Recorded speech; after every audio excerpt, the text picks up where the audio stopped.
What's going on? Just tell me what it is. Fry, what it do? Tell us what y'all thinking. Give me the remote. I'm trying to see.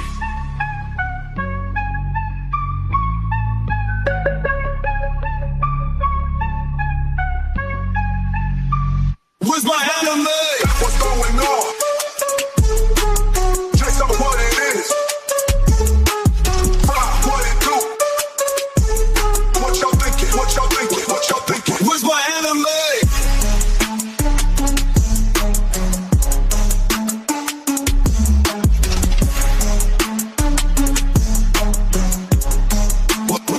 Where's my anime?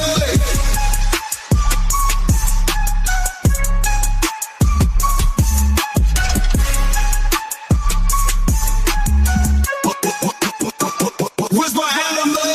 What's going on? Just tell me what it is. Fly, what it do? Tell us what y'all thinking.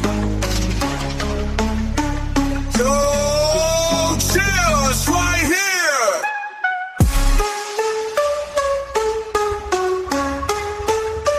Where's my anime?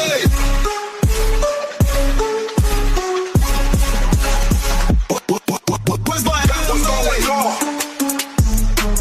Just tell me what it is. Fly, what it do? What y'all thinking? What y'all thinking? What y'all thinking? Where's my anime?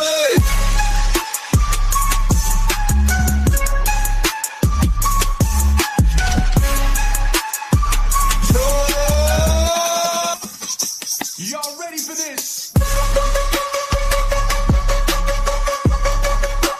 Tell us what y'all thinking. What y'all thinking? What y'all thinking? What y'all thinking? What y'all thinking?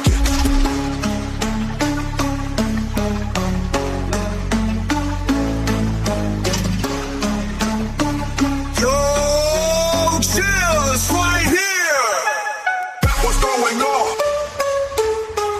Just tell me what it is. Where's my anime? What it do?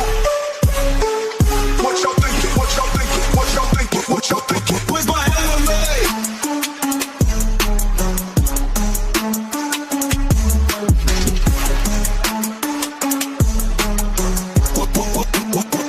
Where's my anime? What's going on? Just tell me what it is. Fry, what it do? Tell us what y'all thinking.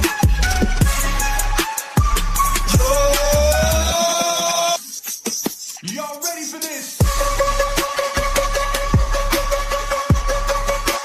Tell us what y'all thinking.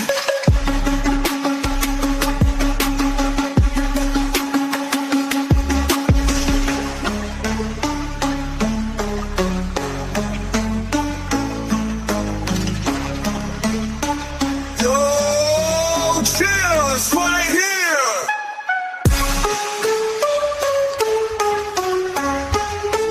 What's going on? Just tell me what it is. Fry, what it do? Tell us what y'all thinking. And we're back with another one. Welcome in, everybody. This is another episode of Where's My Anime. This is Where's My Anime episode 69. How y'all doing tonight? We're live on Facebook, YouTube, Twitch, X tonight. Hit us up in the comments. Let us know how y'all doing.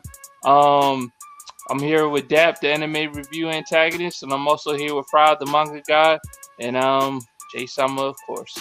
How y'all feeling tonight, man? What's going on? Another week. Feeling good, feeling great. Okay. Yeah. We got a jam-packed show tonight. We're gonna be talking about Spider-Man: Brand New Day. We're talking about Avatar, Aang, the last Airbender movie that dropped last weekend. We're talking about Bleach, 1,000-Year Blood War. I need you to go ahead and change that tag down there. Bleach is here. It's July. It's heating up. It's gonna be a hot summer. We're also talk about Demons of the Shadow Realm, X-Men, Clavettes.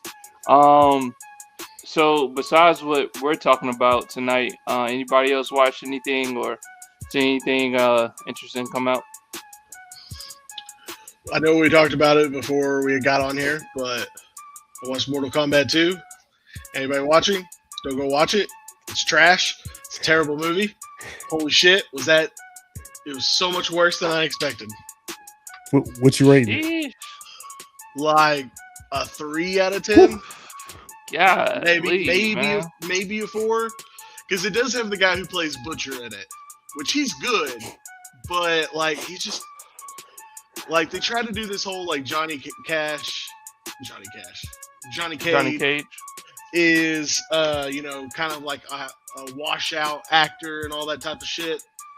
And like I got the point, but man, it doesn't fit.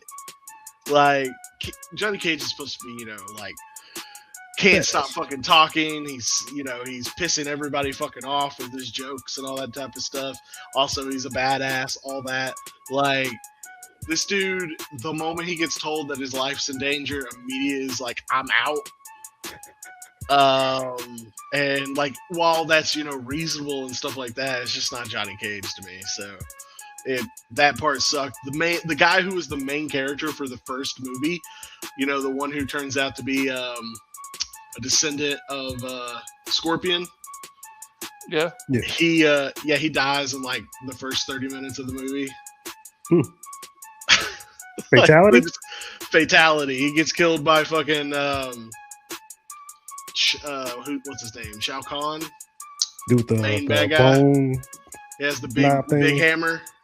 Okay. Yeah. Rules the outworld or whatever. Yeah. He kills him. And also like all the sets felt like super small. Obviously the budget for the CGI was all spent on like one freaking fight. Final fight. And even the kill for that final fight, I guess, was where they ran out of the budget, because then like the kill itself doesn't look that good. Damn. Like I don't know what happened, man. Like I liked the first one. The first one, while not like the best movie ever or anything like that, I still would give it like a solid like 7 out of 10. It's a fun action movie to watch. Yeah. This was trash from beginning to end. Halfway through it, I was like, I could just stop. I could just move on, just pretend I didn't watch this. But at that point, I had already spent an hour watching it, so I was kind of stuck. I had to at least finish it. Well, folks, you heard it here first. Don't go watch Mortal Kombat 2. Ain't worth it. It's not worth it. Not even close. Negative 3.5. That's what you said, right? Sure. All right. You guys are going to be doing some Spider-Man now? I guess so. Wait a minute. Okay.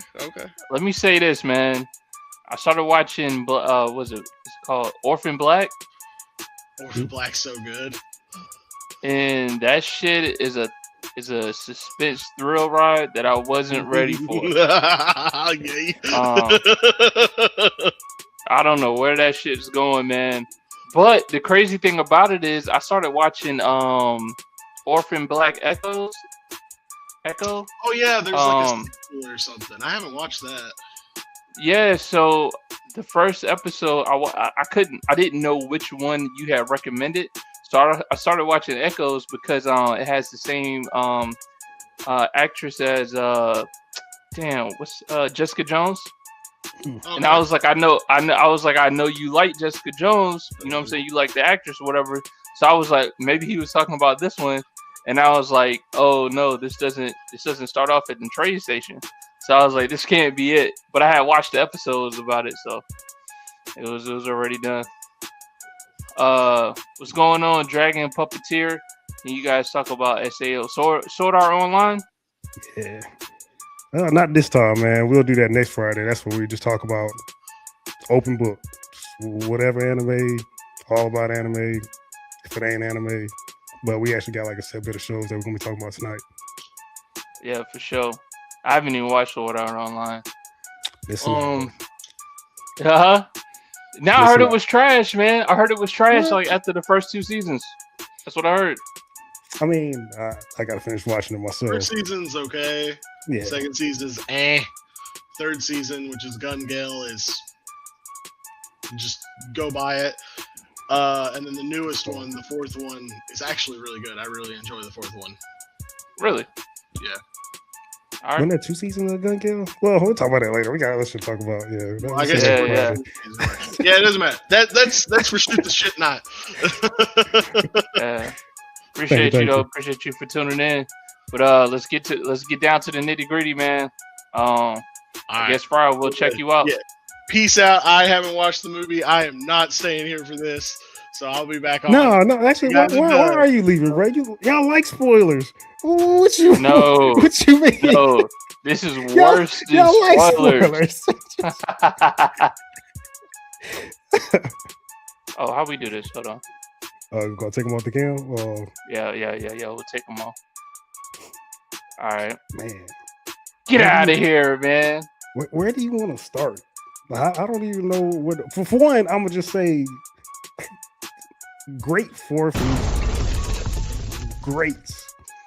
I mean, hey, that was needed. Like, if we just had it going through the whole time we talk about it, that'd be fucking be fitting. This Spider-Man movie was great, man. It was a great follow-up.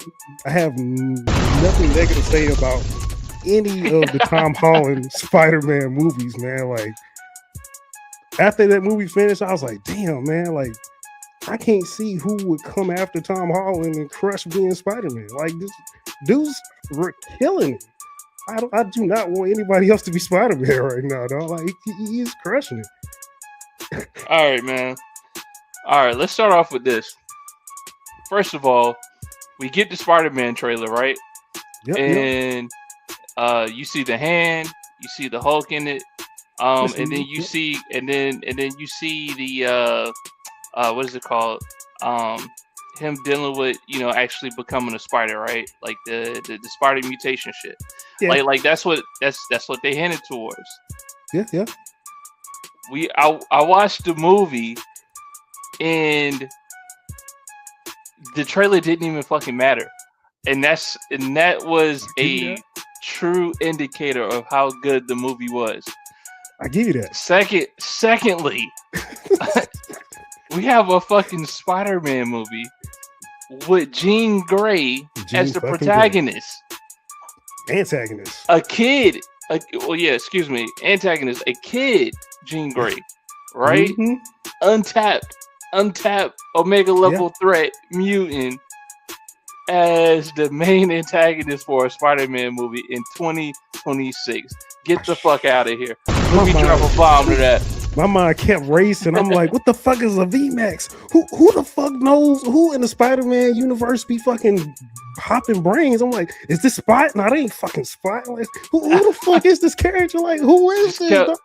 Bro, it just kept you guessing, dog. I'm like, yo, what's happening right now? For real, dude. All of it. I'm like, okay. Man.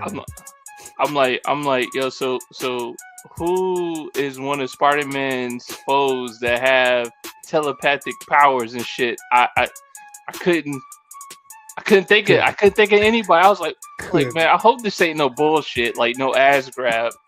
And then next thing you know, you go deeper into the movie, it's fucking Jean Grey.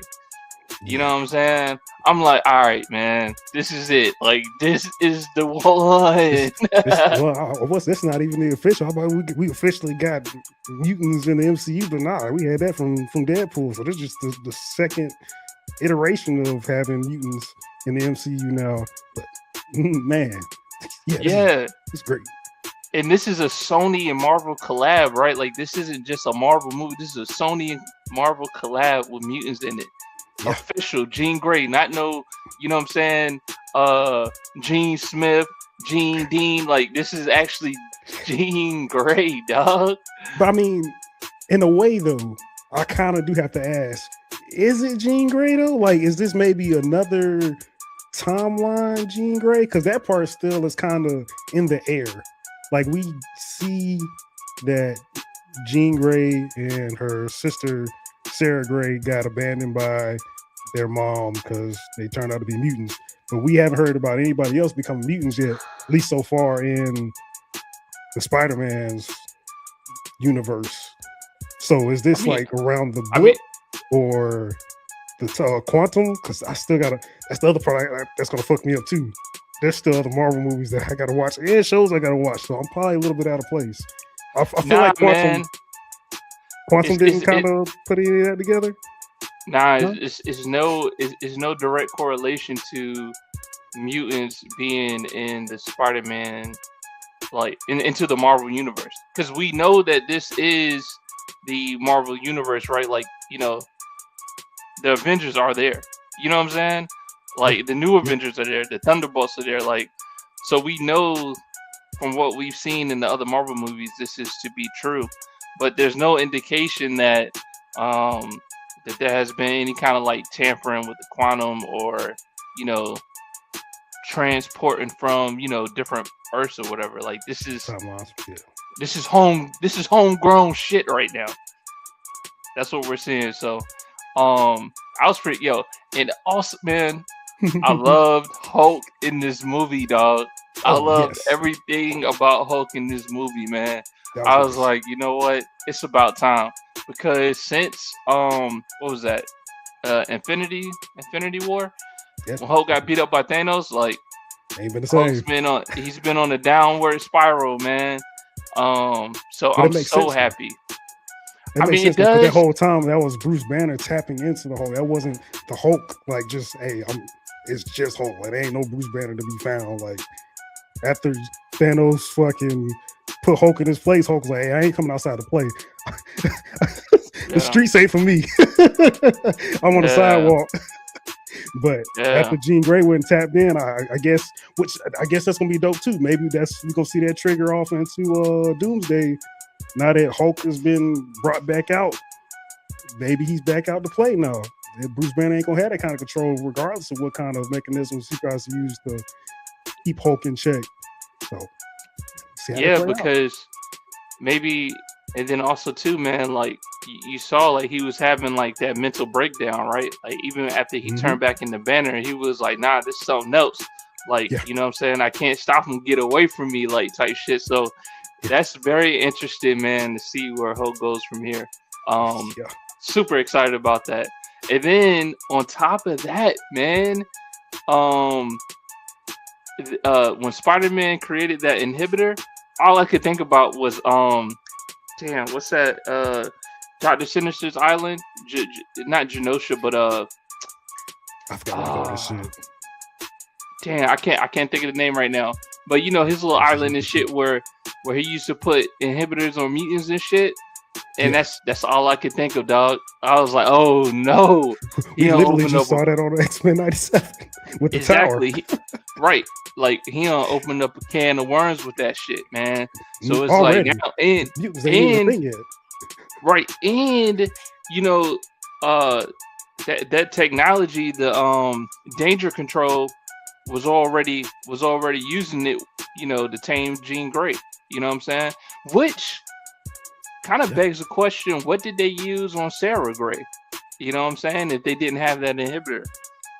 Well, I mean, I guess they had that room where they knew the limit of her powers and shit, and Jean was stronger than her, so she wasn't able to do what Jean did. I don't want to go. What are you talking about, Dragon Puppeteer? Mr. Stark, I don't want to go. But yeah, hey, how did you like the movie, man? Infinity War was great, man. I don't think you've seen it. Yeah, it was. Did you? Did you see Spider-Man Brand New Day? Yeah, let us know if you've seen Brand New Day, man. You let us know. Yeah. But man, dude, like, what you think about the Punisher? Bruh, I'm here. I'm here for the Punisher, dog. Like, you know what? When I watched that movie, I said, yo, it would be great. It would be great if the Punisher had a movie and also had Deadpool in there too. Oh, fuck yeah. I'm honestly surprised that would be so fucking fire, dog. I'm honestly surprised at how well they made Punisher and Spider-Man work in the movie. I didn't think it was gonna work like that. Why? Granted, I don't know much about the Punisher, but I know he is more gritty. Like, he's going for the kill. He's more brutal. Yeah, he don't play that shit, dog. He don't, which he's shown throughout the movie for the most part when it was necessary. But just like the times where things weren't in need of combat, like he's just like a chill ass dude, just in the combo. let me drop a bomb for Frank, man. Cause look, let me tell you something. You need to go watch The Punisher. Does he? Yeah, he has a series on Disney Plus. Yeah, go watch the Punisher series, man. It's one of the best. It's one of the best series on Disney, man. I'm telling you right now. His determination, the way he doesn't give no fucks about anything but what he has to do. Like that's the Punisher, dog.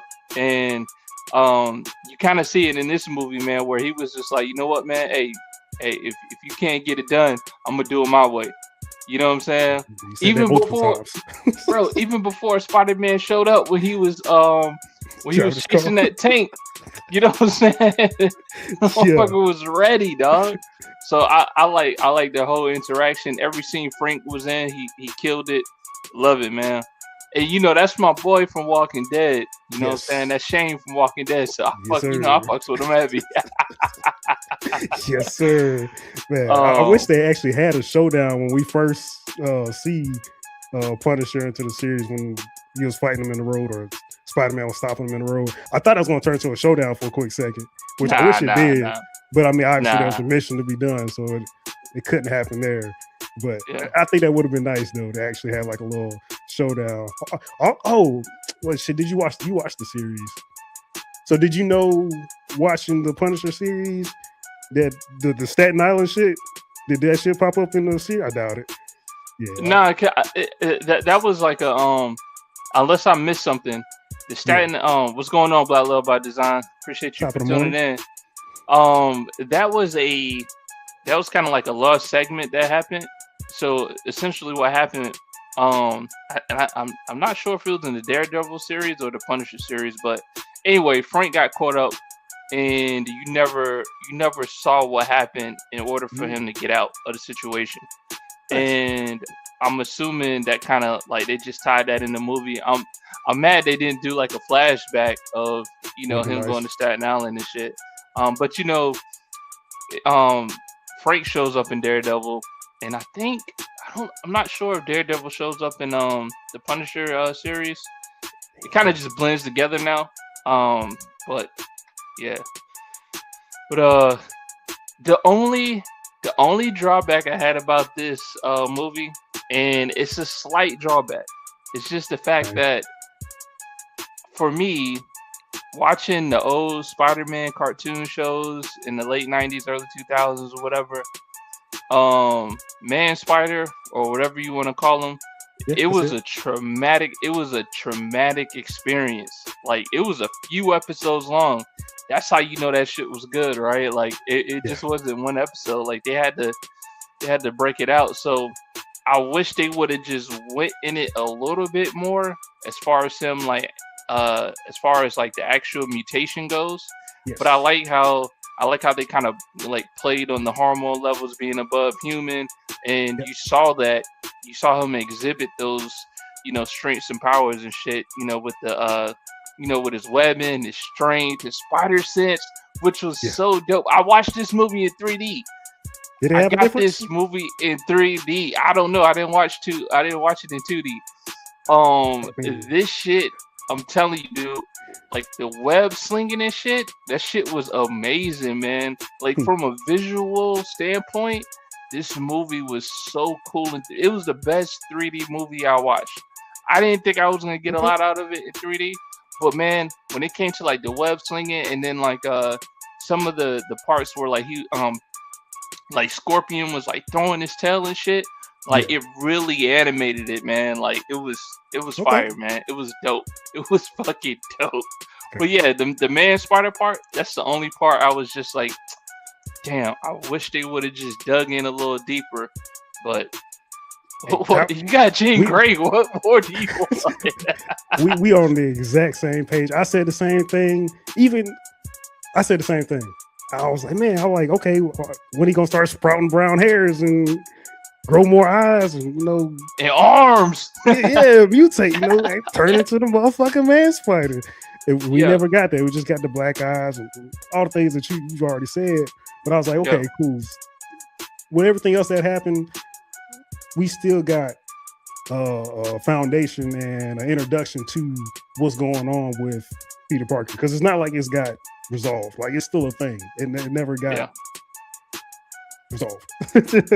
I mean, yeah, it's they left it a little open ended, but at the same time, it kind of left you with the idea that he's faced his trauma, and now he's accepted the fact that yes, he has this mutation, and he's accepted it, right? Like at the end when he was like fighting the hand that Jean Grey was controlling, which I haven't even got to that point yet, but.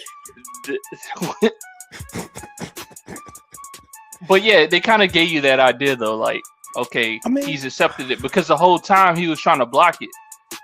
I mean, right? I get that he was trying to accept it. Like the only reason why I can see it going away is because it seemed like the main reason why he had the imbalance is because he wasn't having a way to express his feelings and have interactions with other people to balance out the hormones. And now he's with Mary Jane and with Ned again, so and a whole bunch of other people. So it should theoretically iron out, but I hope the fuck not.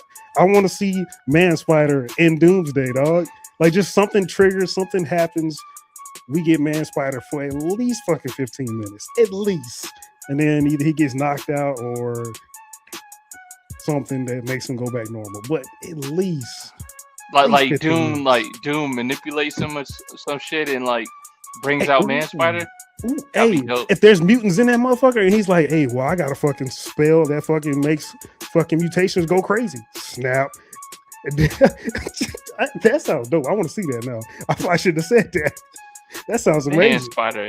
Yeah, Man Spider in the movie would be awesome, man. Yes. Yeah. And then, you know what, man? I was talking to somebody else about this, man. Like they said they were disappointed that they had Jean in the movie and like she wasn't as strong as what she is, you know, in the source material in the comics and stuff. But I'm like, dude, this is baby Jean. You know what I'm saying? This is MCU. but this is also kid Jean though, right? Like she's not matured into, you know, the awesome Omega level threat mutant that she is. And I think they used that, and they specifically used, you know, that part to make this movie work, right? Because, like, come on, man, like, Spider-Man's not fucking with Jean Grey, dog. No, you know what I mean? He's not. I was wondering how that was gonna go down. As soon as we found out, I was like, okay, what now? It's game over. It's Jean Grey. Exactly.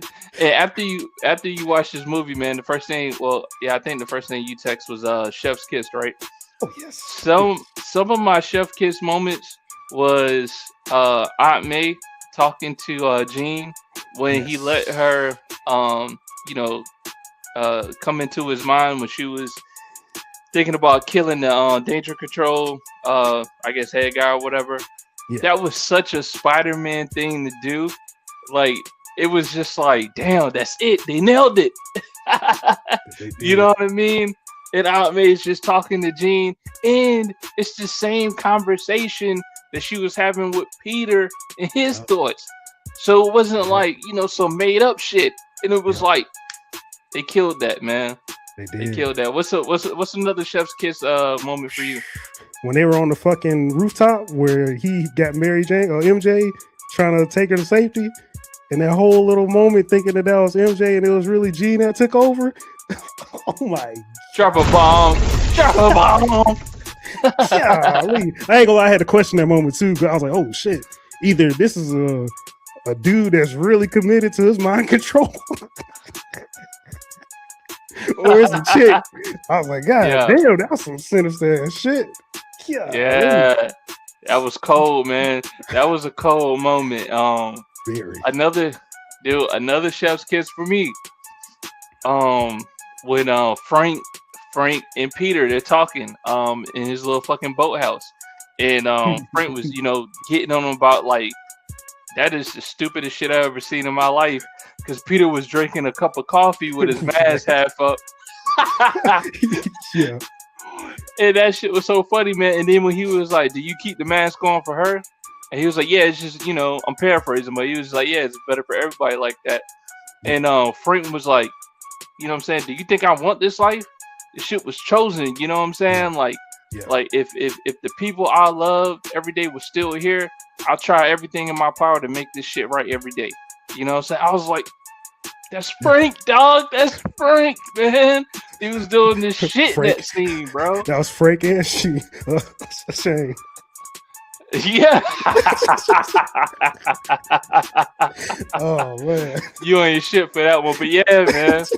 Yeah, but now that's true, though. like, yeah, because his whole family gone, so it's like, dog, like you sitting here hiding yourself from the people that you love, talking about, it's better for them. But dude, if my family was here, I try everything in my power, man, to make it right with them. You know what I'm saying? So that was another chef's kiss, man. What's another one for you? It was more like a bar for me, more than the chef's kiss. But the moment where Gene is trying to take over the facility and trying to get behind the vault door. Yeah, and I paraphrasing. She was like, "Yeah, the door may be invincible, but what about the walls?" Like, okay. Yeah, I thought the Hulk was just gonna bust through one of the walls, bro. I mean, you kept hearing the doom, doom. You kept hearing it, like you knew the shit was coming. You just didn't know when. Oh yeah, I ain't know what the fuck it was going. It could have been Jargonite. It could have been the Blob. Like, wow, it could have been anybody. Anybody. That shit was epic, dog. And I still like how they had the Scorpion in it, but it wasn't really the Scorpion. Like I like the whole setup, dog. Like it. It was Easter dope, eggs man. too. Like we never seen Shocker in any of them Spider-Man movies, but the Defense Corps, I gotta remember the name. I don't remember the name for them, but they had the fucking Shocker gloves, and Spider-Man used the Shocker gloves for a little bit. Oh yeah, the hand. Okay. Yeah. Oh my god, bro! When he tried to use the Shocker gloves on the Hulk, bro, he just ate that shit. I was like, yes, this is the Hulk, bro. Oh, I wanted to talk about this too. Hey, Dap, for all fairness, man, let's give this 10 more minutes, and then we're gonna bring our Fry back in. So Peter Parker, Spider-Man, fighting the Hulk. Before I get into my main point, I thought it was so funny when he was telling Frank, like, yo, go take care of Jean and I'm gonna fight the Hulk or whatever. And they had that little back and forth. And Spider-Man was like, I feel like you just tried to get out of fighting the Hulk. And Frank was like, yeah. I would too. I'm not trying to fight that dude. I thought that was funny. But going into my main point though, we all know everybody forgot about who Spider-Man is, Peter Parker, whatever, right? Yeah. Interesting point though. The Hulk. Do you think the Hulk remembered that Spider-Man was his friend? Because essentially, Bruce Banner forgot, but did that mean that the Hulk forgot? One would question the Hulk didn't forget, because when he actually saw him, right, he was just like, he had that moment, and that's how, Spider-Man was able to get away, keep doing this thing. So it's like, I thought that was a little interesting moment there, when the Hulk was essentially could have just finished him off, but he remembered. I think he remembered. I mean, that is a good point, because even for how the movie ended, Peter and Ned do the secret handshake, and then right after that, Peter's like, so like what? Yeah. So apparently the spell is not bulletproof. There's something that can get through to jog people's memory. But at the same time, I think that's another very small nitpicky thing that I'm curious about. When MJ, after she read the letter and she confronted Peter about it, she made it seem like she had got memories back from reading it, and that she went back to having feelings for him again, or at least understood what happened, or remembered what happened, so someone understand. But then you find out later that she didn't remember anything. That was kind of a weird moment. I don't know what she was really trying to get out of that per se. Hold on, Dad. Hey, at Dragon Puppeteer, these are all spoilers. I'm sorry, I should have said at the beginning, these are all spoilers. This isn't speculation, this is real shit. This is coming straight from two people who watched the movie. Alright? If you don't want to know what happens this brand new day, you might just want to just, mute us for a little bit, but keep watching this. Go find Doctor Strange so he can wipe your brains.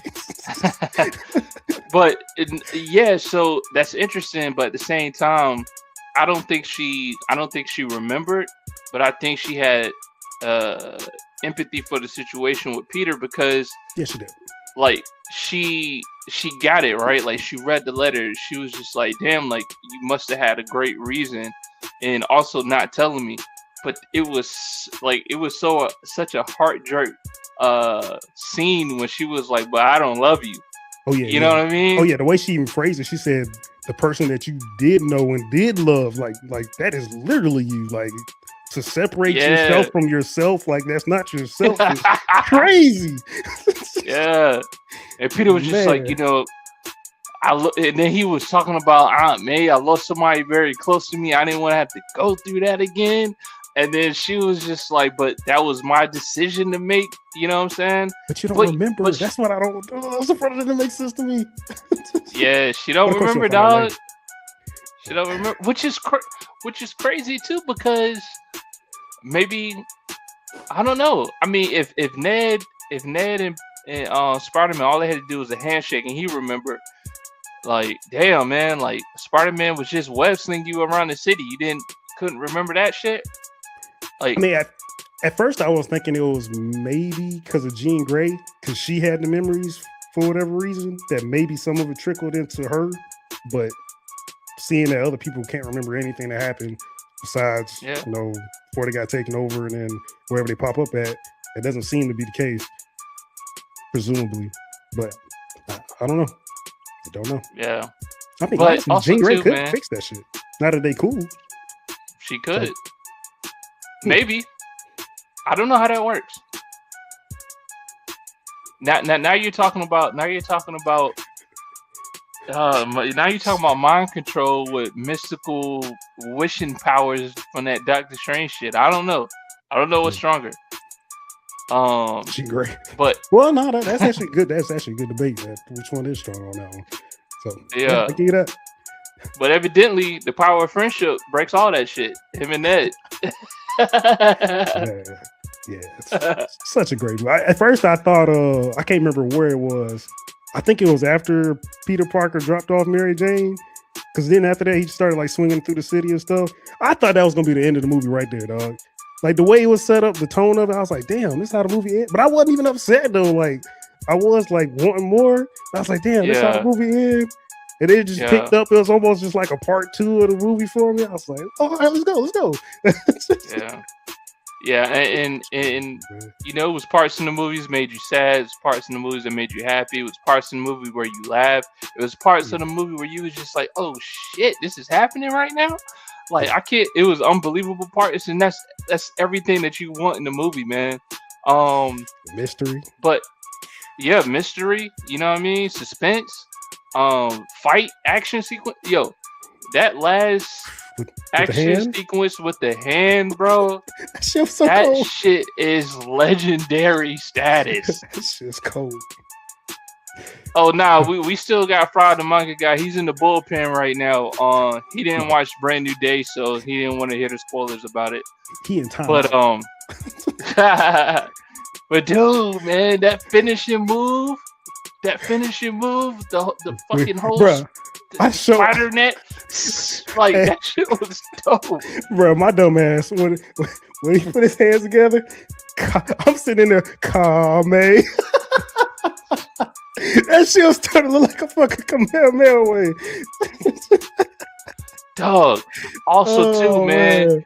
Also, too, when Danger Control had made those weapons to to synthesize his webs, I guess mechanical spider webs or whatever. And when he used his organic shits and that shit just like fucking went through, I was like, oh shit! They didn't counter that. They didn't have a counter for that. Nope. Man. But let's not minimize the way Jean was using the hand, bro. Like those, like that movement, the movement she was making them do, and how they were synchronizing together and shit with the combos, like the arm lock thing where they was like swinging around. That's so dope, dude. I was like, it's over with, dog. And also too, like Spider-Man didn't defeat Jean Grey. Like, nope. Like you, like people who well, and I'm not gonna say people, but the one person I was talking to when he was like, Jean wasn't strong. Like, dude, Spider-Man didn't beat her. You know what I'm saying? At the end of the day, Spider-Man, well, Aunt May really got the dub. You know what I mean? And I like the whole thing too. Like Jean Grey just wasn't being a villain just to be a villain. Like she had her reason. You know what I mean? And it wasn't like a stupid reason either. Like, oh, I'm just a dumbass. Like it's like, nah, man. Like y'all took my sister from me when she was going to go get some ice cream. Like I want to smoke with every single one of y'all. You know what I mean? And it's, hey man, what a good day, what a good week. 2026. Marvel did his thing. Shout out Spider-Man. Let's go ahead and rate this, man. I'm gonna go ahead and text Fry. 11 out of 10, bro. Like the last thing I'm gonna say, man, is what I realized with this one. It's like the better version of. It's just my opinion. It's like the better version of the mental and emotional struggle that Tobey Maguire Spider-Man had in Spider-Man 3. That's what this was in this movie, just done better. And I like that. I like that. Yeah. Yeah, it definitely wasn't like real. It wasn't like a real linear movie where it was like, oh, Spider-Man does this, Spider-Man does that. Oh, now he has to, face another villain. Then he has to face the big boss. Like it wasn't like that at all, man. He had his own internal struggles. He had his own external struggles. The people around him, the people, well, should I say the lack thereof? He needed them as much as they needed him, right? Yeah. Like it just wasn't like, oh, we need Spider-Man to come save the day. Like no, like we needed you guys to go save Spider-Man so he can save the day. Yeah. Chef's kiss. Most 10 out of 10. And that's why I love Spider-Man. Like he really embodies both the humility and being a hero portions. Like you get to see both worlds, bro. I man. You don't get to see that a lot from heroes, man. Okay, so since we're talking about Spider-Man, dog, you watched not Homecoming, but what was the last one that came out? I thought it was Homecoming. No Way Home. No Way Home. No Way yes, Home. Yes. Of course. No Way. Better than No Way Home? Oh, is it better than no? I'm asking. It's not better. Sadly, I think nostalgia kind of helps out No Way Home on that one. Oh, but it's not that Far From Home. Oh, Far from home. Okay, appreciate you, man. Appreciate you. Yeah, appreciate you for sure. But nah, it's not better than that. But I'm not saying it like it's like miles. Like they're like inches, just inches away from each other.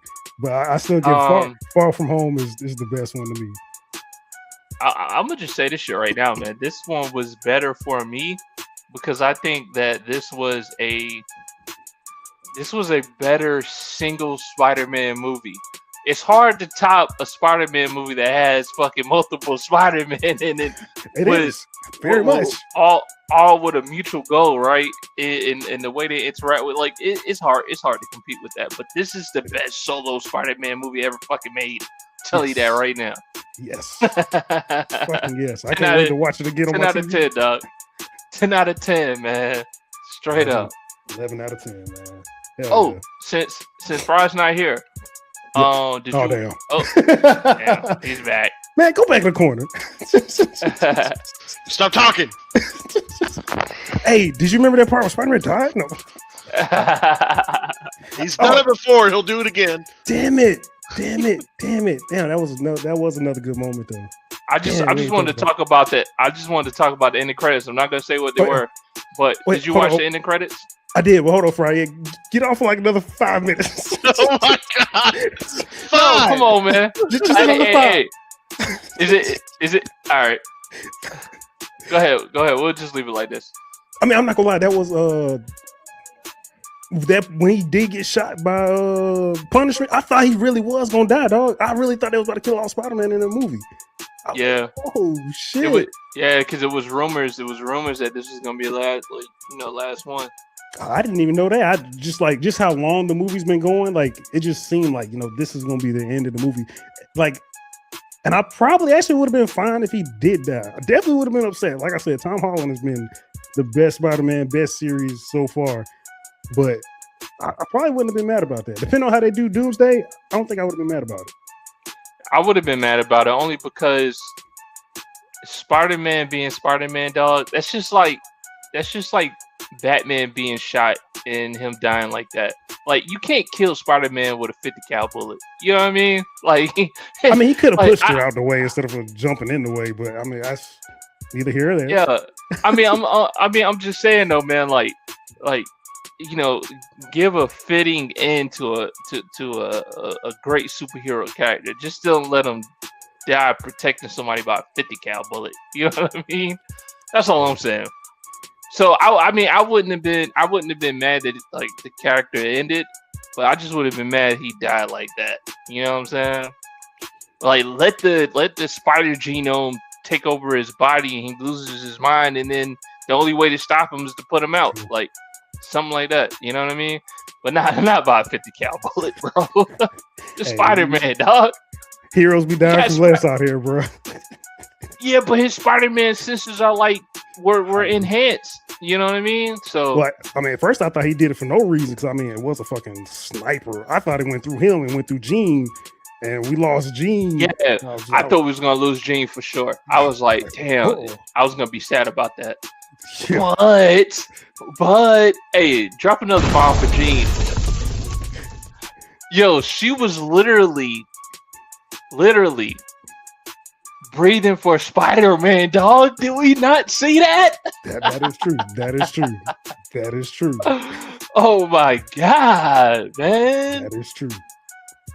Yeah, I can't wait to see what they do. They gotta have some kind of like relationship, not like love, obviously, but I definitely looking forward to seeing their relationship further on through the MCU. Yeah. All right, man. We done, man. We done. I think we done, man. Oh, the ending credits, man. The ending credits. Oh, yeah. I heard speculation that the Spider Tracker showed Spider-Man leaving the Earth.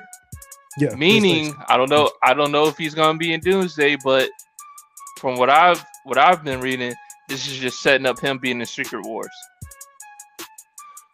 Yeah, so, I'm here for it. But another 5 months. I was a little sad that I didn't see anything about Doom, but it is what it is. That's like my only knock, man. And the Man Spider and ending credits. I just wanted to see Doom a little bit, or a hint at Doom, right? But hey, we know Spider-Man's returning. At least they did that. Also, I'm pretty sure they did it for the 3D too. Tom Holland, like right before the movie started, he was like, yeah. I want to say thanks to all the people that participated in the movie. Yeah, bro, for all the extras to do the shit that they had to do for that movie, dude. The chef's kiss to the extras too, bro. Yeah. Man. She was abusing them motherfuckers. Yes. It always, when she was mind swapping, when she went and evolved and did the whole like what is it, 30-kilometer barrier, whatever, like meter. It was 1 kilometer around the island. Everything stopped. Yeah, everything stopped. MJ was crying, dog. She was crying when that shit stopped, bro. Nothing you could do. I mean, yeah, she just found out what fucking VMAX meant, and she was fucking getting tampered with by the same people. Like, man, the way they that was another chef's kiss right there too. If y'all have not watched Brand New Day and y'all sadly listen to us spoil y'all, go watch it, bro. Cool. Yes, it was most definitely a sad Spider-Man stopped the train. That chef's kiss, but hey, Dragon Puppeteer said Dragon. I mean not Dragon. But Spider-Man stopped the train. Ain't no shit stopping him. I think that Chris Pratt won in the movie, man.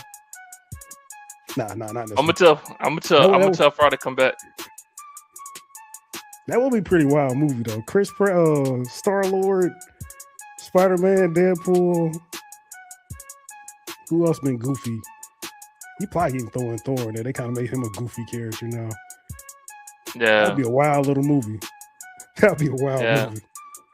I thought I thought the new Black Widow chick. I thought she was funny in the movie. Yeah, yeah, she was. She was. Yeah, nice But, nice little joint. oh yeah, because we don't. Do we know who all is in the New Avengers? It's the Black Widow. Oh, I mean, yeah. Hey, you breaking up, Dap? Or am I breaking up? Yeah, I'm good now. Yeah, it's a little bit of a only delay. us two to point fingers at each other, so I couldn't tell you. Yeah, I told Fry to come back for real this time. Yeah, you got Black Widow, you got the Russian guy, the Russian Captain America. Red Guardian. Yeah, Red you Guardian. got yeah, and you got Black Adam. You got Lucky Black Adam. No, not Black Adam. Ain't that DC? I mean, not Black Adam. But Adam Black. I thought his name was Black something. What's he do? Adam Black. Dude, he's like help us out, Dragon Puppeteer. Oh yeah, he said you lagging. Oh no, he just said he. He talking about you. See, all we can do is point fingers at each other. Damn, I can't remember. I thought his name was Adam something. But did you watch? You didn't watch Thunderbolts, did you? I'm like 3, 4, 7 movies behind. No, Black Lightning, right? So what made her part even funnier is because of course, like they're trying to be the new Avengers, and that's just she was like, we deal with big potatoes, you know what I'm saying? Because not just trying to make it, just trying to make it seem like they the new big dogs and shit. You know what I mean? Which they were dealing with small potatoes in their movie too. I mean, not really though. I mean, shit could have went south real bad, but yeah. I mean, I thought she had a good role in the movie. Pretty cool. Yeah. Man, I told you it was gonna be a long episode, man. I told you we talked about Spider-Man for about an hour now. Man, dude, like that's a fucking great movie, dude. That's the best thing that happened all week, man. Well, my bad, second best thing that happened all week. But what was the first?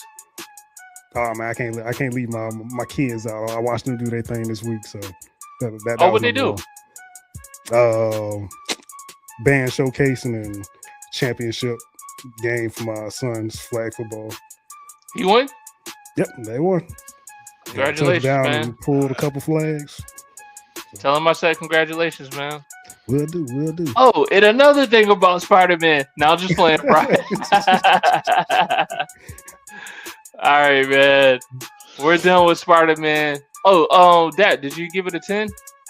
I said it 11 out of 10, dude. I'm gonna have to break the charts for that one, dude. It was great. Yeah. I feel bad for anybody who hasn't seen it. Like, why the fuck would you not see it? Like, why would crazy. you not? It's crazy. Yeah, for sure. All right, man. Well, Fry, welcome back to the show. This is another episode of Where's My Anime? We're live on YouTube, Twitch, X, Facebook. We're here, man. Fry, you want to go ahead and get into Avatar, man? Sure thing. All right. So, what is the movie's name? What's the movie's name? That's Avatar Aang, The Last Airbender. Avatar Aang, The Last Airbender. Yeah. All right. I know Avatar is you and Dap shit. How did y'all like this movie, man? And we'll let Fry go first since he's been on the bullpen. Okay. I loved the movie. I thought it was great. Animation wise, it's fucking beautiful. It's honestly, it's crazy how good it is. Like just look wise.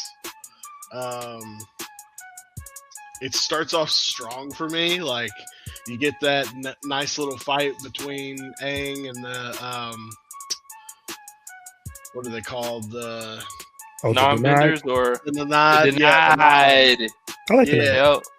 So they have their little fight right there at the get go.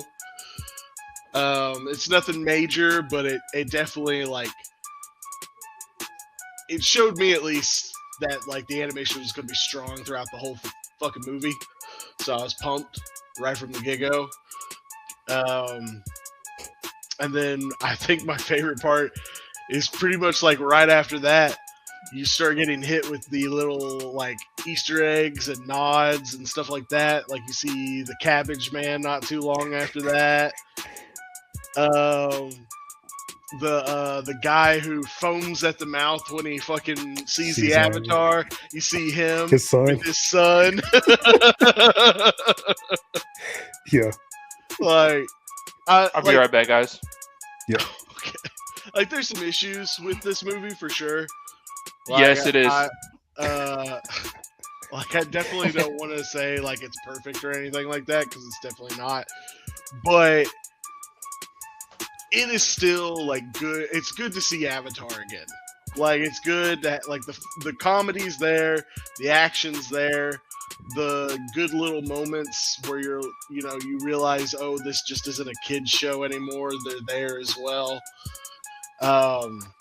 Basically just happy from like the moment I start to the fucking end.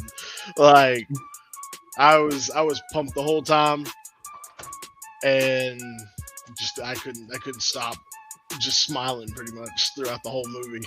The nostalgia will definitely do that to you. Yeah. What did you mean by that? It seemed more of a mature watch this go around. What you mean by that?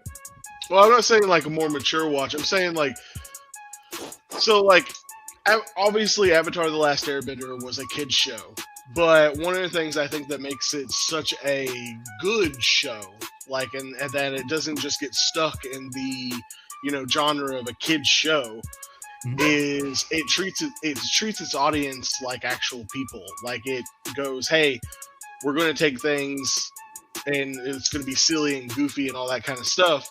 But then you get these moments where, there's a deeper like meaning there that for a kid, most likely, would just go right over your head. But if you're, the parent watching along with it, it'll probably hit a little bit deeper. Or just if you're a little bit older or something like that. I remember rewatching like Iroh and his moments throughout that show, like watching it, when I'm in my fucking 20s or something. Yeah, like it hit different than when it was originally coming out. So, and I think those moments are even in the movie. There's not as many of them, for sure. Like, in fact, that's one of the things I have an issue with.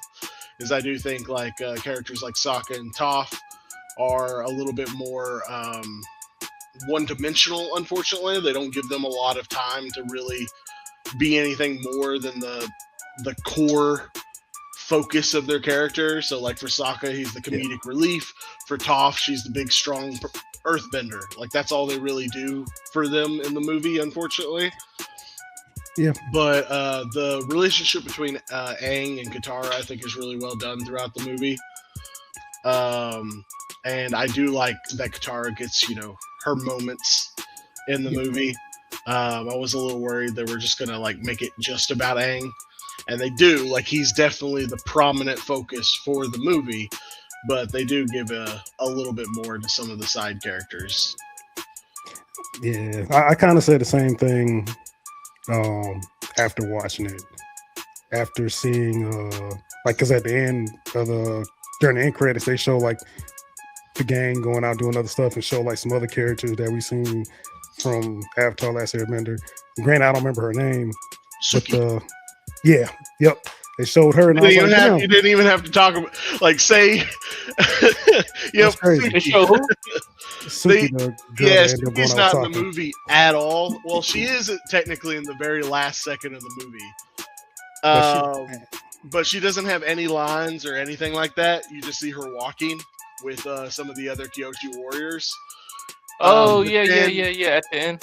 Yeah, at the end. But then in the credits, they show a bunch of scenes and just pictures Yep. and she's there and a bunch of the different pictures. So it's like, yeah, they knew they didn't do anything with her. Which is crazy. Like she would have been. I feel like it would have been real nice to see Suki and Sokka out with Aang and all of them doing their thing That's if together. they're even still together. Like that. A lot of people believe that they're like I forget why, but a lot of people think that they're not even like they didn't actually end up together. Like there was just A fling. a fling type thing. Yeah. Well, I mean, that's the one thing that Avatar does have going for it. By the way they're releasing their stuff, like they can always go back to another point in time.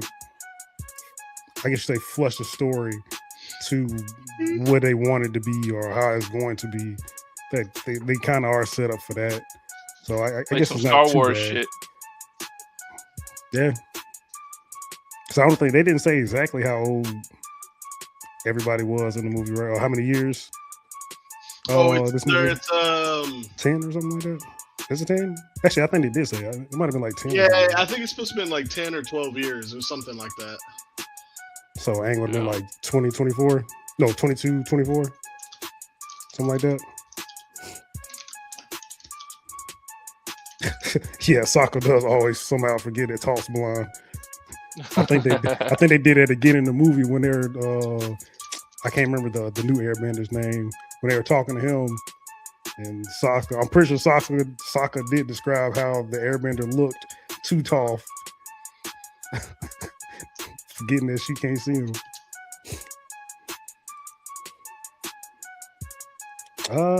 Why you looking out for man? I like the movie. I'm not gonna say I loved it. I did like the movie. It's great to see Aang and the crew back again, animation style. Definitely Animation was enhanced. great. Yes, it was phenomenal.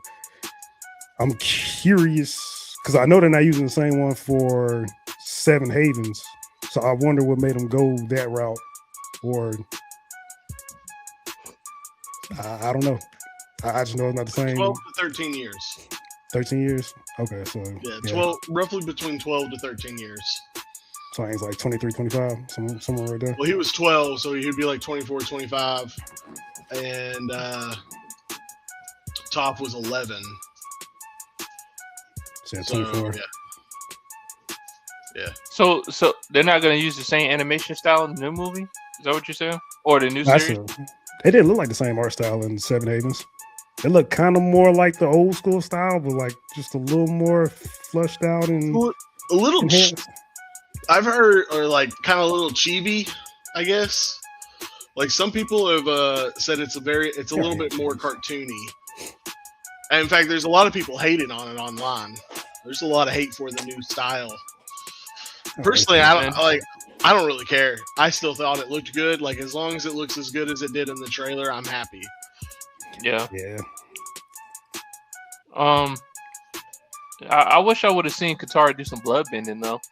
Like when shit was like when shit was hitting the fan, dude. I was like, pull that shit out. Bro, I thought Zuko was about to come out and be like, all right, this is my time to shine. When they went into that fucking storm and all that lightning was coming through, I thought he was about to come through and start lightning bending. I'm like, let's go.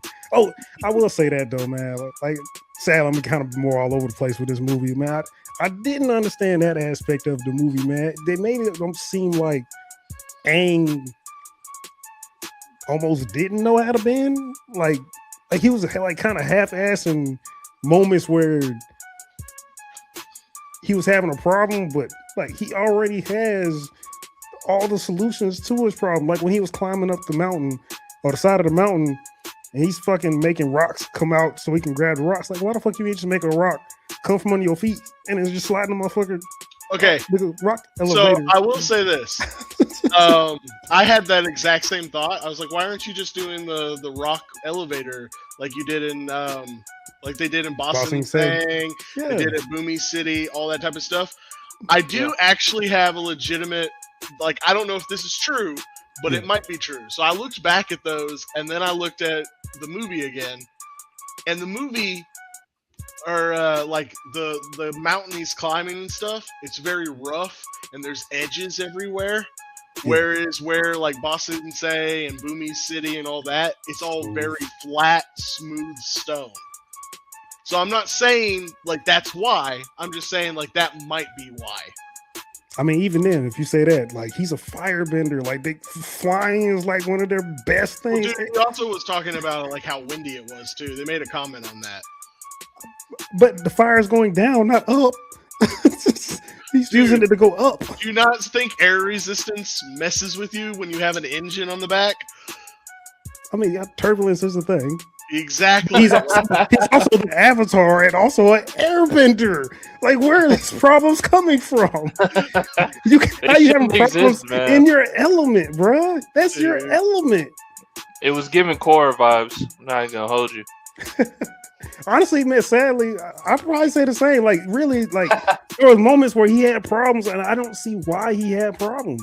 Like when he went to go save old dude when the airbender when he was falling. Like he was falling down with him, and it made it seem like he couldn't catch himself. When all he had to do was do the air sphere ball, like he's done plenty of times before, have him on his shoulder or whatever, and just ride him out to the fucking sunset. No diddy. Like, why was? I don't understand. There was a lot of moments that were there that just seemed more difficult just to add suspense to the story, but that difficulty really didn't exist. You also, again, have to think it has been 12, 13 years without major combat. Like, this is... They've all probably gotten used to peace. Bruh, but they always did that play, bruh. When Aang was with the air nomads, he did all that shit. That wasn't during war. That was and peace. Again, that's play. About it. Like, I did. No, you didn't really. Here you're just like, oh, I see what's going on. That just means activate this card. Like, it's not how that works, man. Yu-Gi-Oh works. It just has to be at the right turn in the right card. Like, it has all how live cards works. Hey, Dragon Puppeteer said, what about Appa? Appa has family now. Which actually, I really, really like the way the end goes with that. Because that is one of the things I always questioned with Korra, was where the fuck did the air bison come from? Because in the original, Appa's supposed to be the last one. Yeah, everybody's the last. Yeah. Yeah, so like that was one of the things everybody always questioned with Korra. Eventually, I realized they never were going to tell me the fucking answer, so I just ignored it after that point.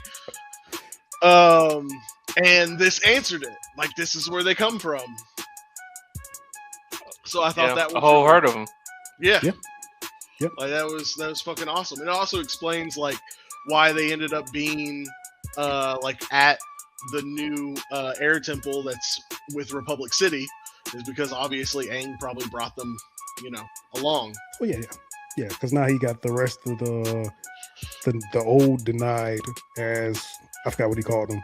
They're acolytes. Yeah, acolytes. So then they're going out to collect stuff for. They were in the Korra's series as well. Yeah. Because the son was there as the new.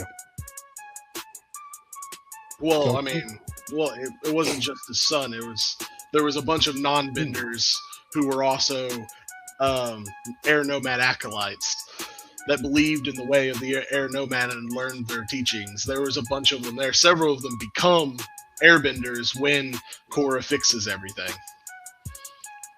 Did she fix that? I thought the spirit, wasn't that when the spirit world went crazy and everybody started having powers out of nowhere? Opening the spirit thing is supposed to be what fixed it.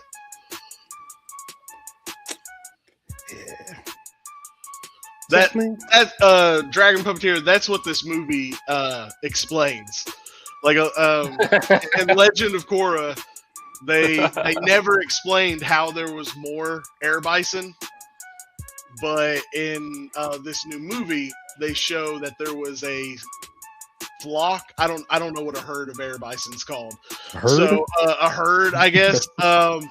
There was a herd that was basically hidden away in this small valley that was well away from everyone, that had been just living in harmony with nature. And Aang, thanks to Avatar. What's her name? I forget the. I don't remember her name either. Yeah, it started with an S or Sure. something. Anyways, the Avatar who's very prominent in this movie. Sonodam? Huh? Sonodam?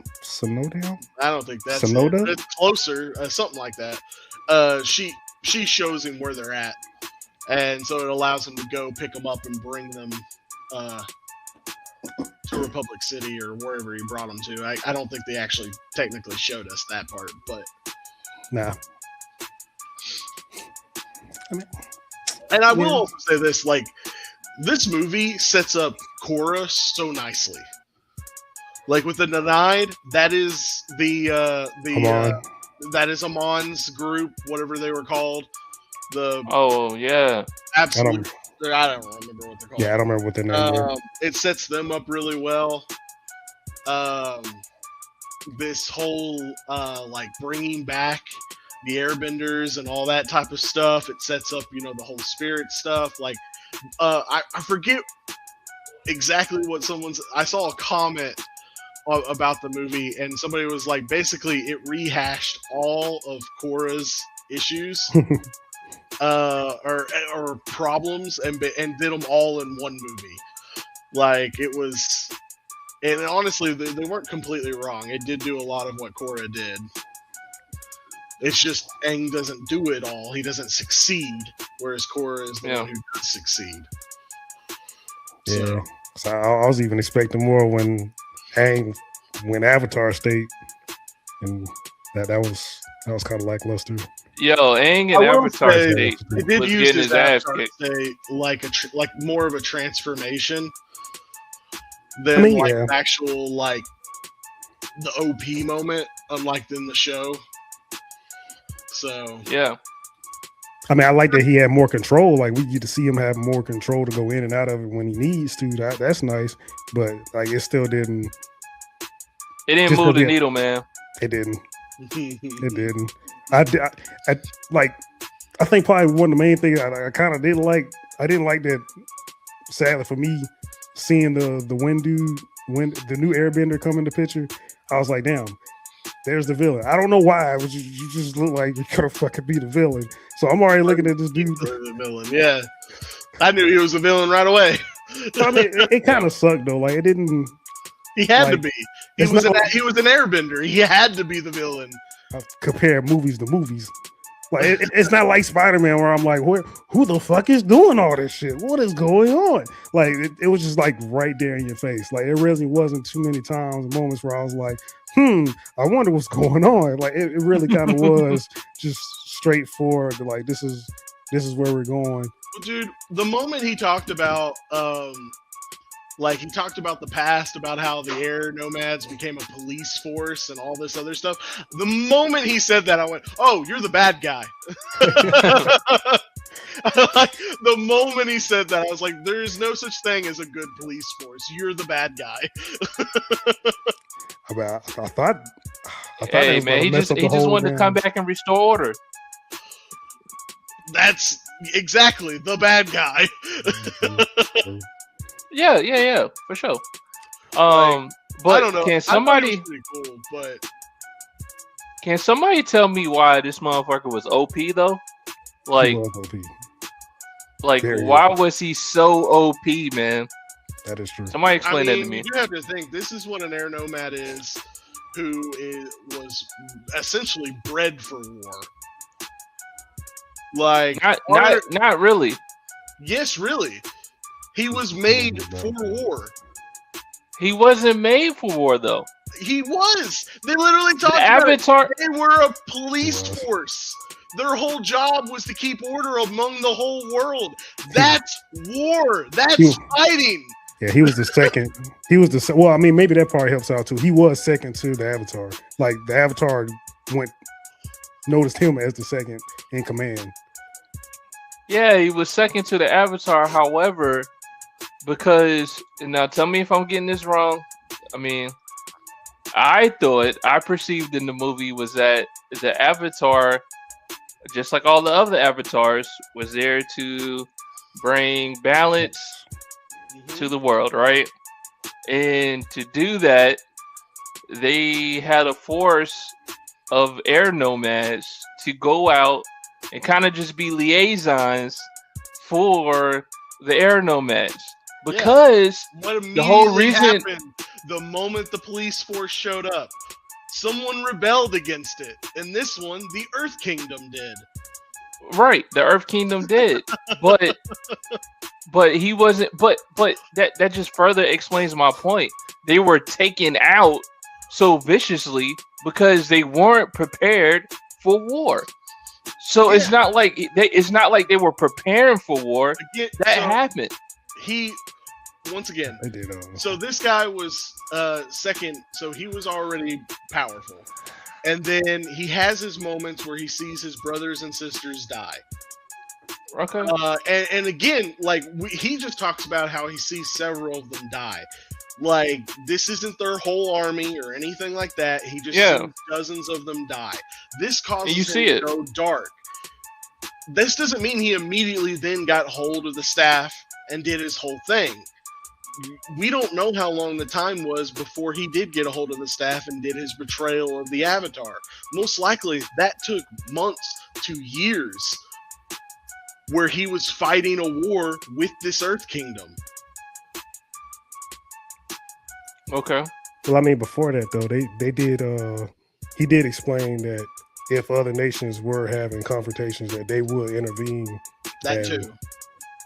Stop the fight themselves. So. Again, they were a police force.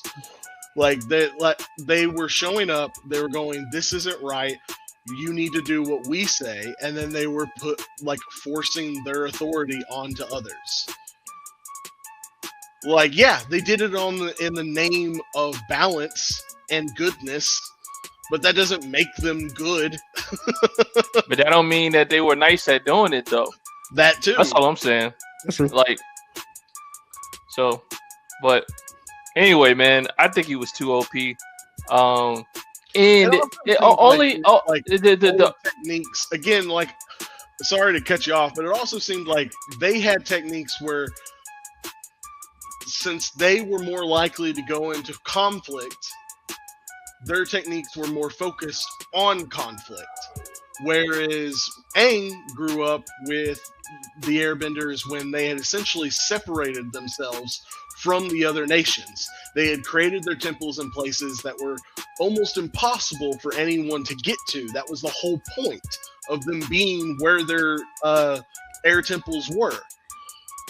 That's the reason it was such a big deal when the Fire Nation were able to use like tanks and shit to get to them. Yeah.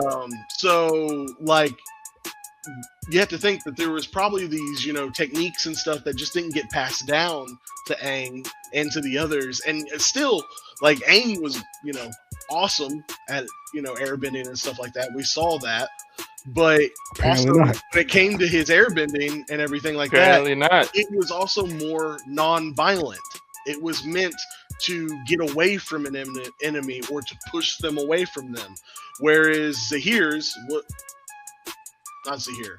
I'm thinking of the Red that's Korra. Guy.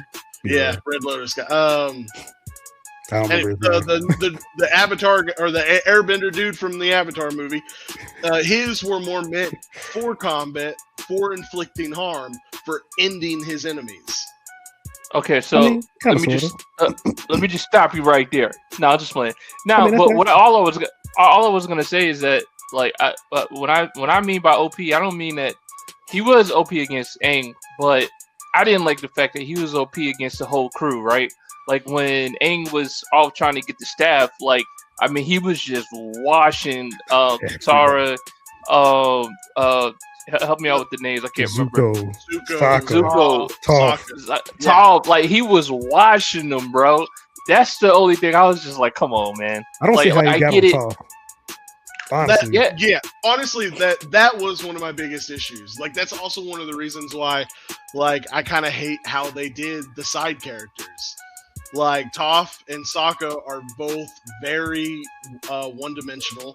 Zuko gets a couple moments to not seem as one-dimensional, but even in fighting, he's not that great. What? No, he's not. Like, the most I could say is Katara. This is the only person like they've ever had to fight against who uses airbending in the way that this guy uses it. Because again, Aang doesn't was never a using airbending in a way to inflict harm. It was always to get the enemy away from him or to subdue them or something of that sort. Whereas this guy, his whole thing was to do harm and was to end them. I mean, for God's sake, he had a death beam. Yeah, I also was Frieza. Like, He started doing that shit. Yep. That's all Frieza death beam.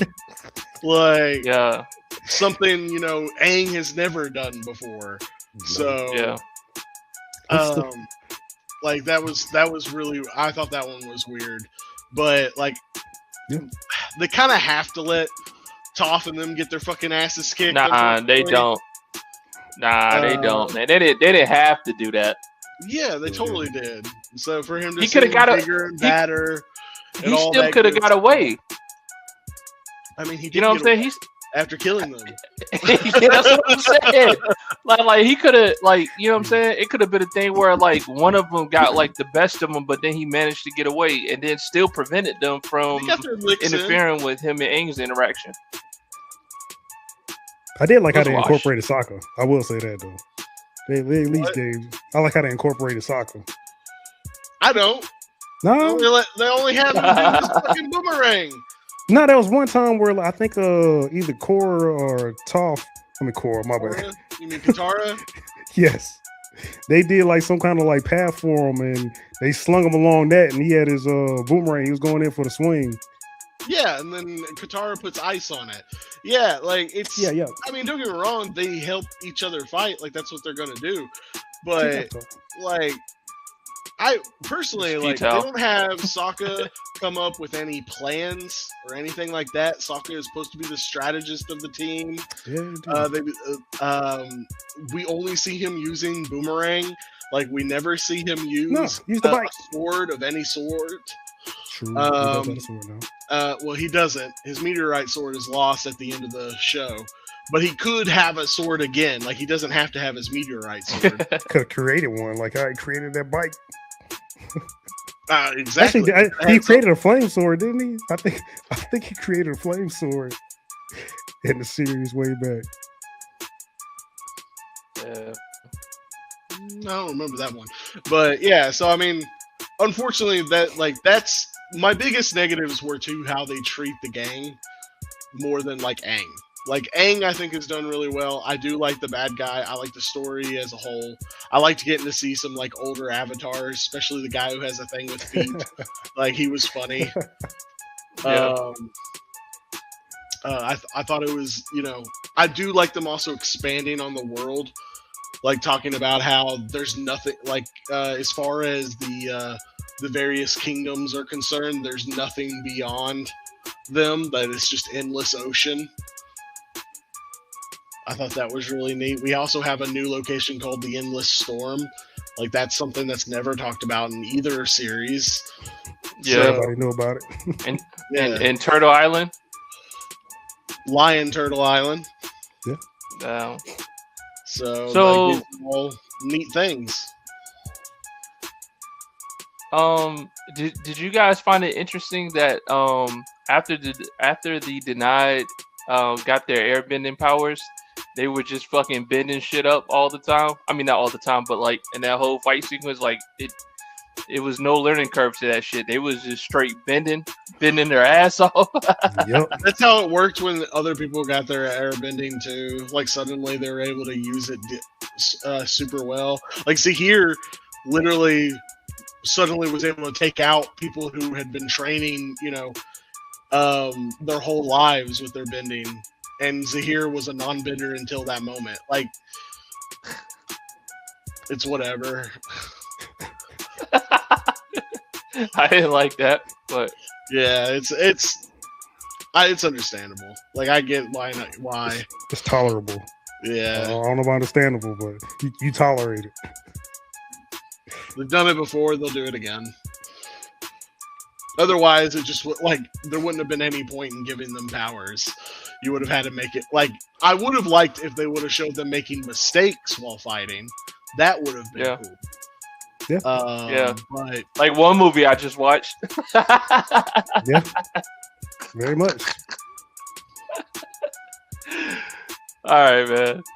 I'm gonna stop, right? I don't know what you're talking about. I don't care but- to. How did you guys like the ending of this movie?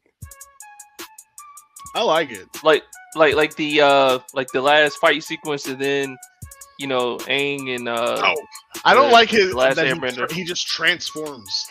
I don't like that. He ain't like the I kind of like the spirit form thing, but that's only because I want to see more spirit shit.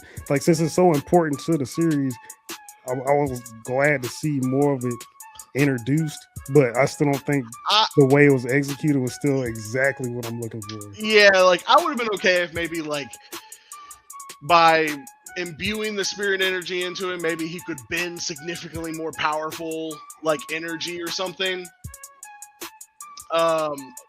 Dragon Puppeteer Momo is in the movie. He has his moments. In fact, he has a fucking hilarious moment in the movie. Somebody turned into the spirit. What was that? You talking about the one they like everybody changed different ages and shit? Talking about that shit? Yeah. Or, That cracked me the what fuck that up. was. It was in the spirit world, man. But like if they had just done it where maybe like he still looked the same, but the whole like he just becomes this big bulky monster looking thing, that's what I didn't like. Aang or the other guy? The other guy, right? Aang didn't get bulkier, monster. He got like a vacation or whatever. Wavy clothes. He got a little swole. It was like mostly like angelic, holy-ish clothes. Look, One Punch Man-ish. Like the guy basically started looking like Broly. Like he gets all buff and can't scratch his nose, and like I don't know. It's not for me. I don't like these weird transformations. That's not what Avatar is supposed to be about. Sure. Yeah. Avatar during what was that arc with the moon spirits? That's what I thought was about to pop up earlier when the ocean spirit came. I thought that was gonna be the moon spirits. That would have been dope. But that was a transformation. Yeah, and I didn't like that transformation either. Really? I don't like the water spirit or ocean spirit or whatever you call it. That was the moon spirit. The moon in the water ocean. Actually, yeah, that was the moon in the ocean spirit. Yeah, moon in the ocean spirit. Yeah.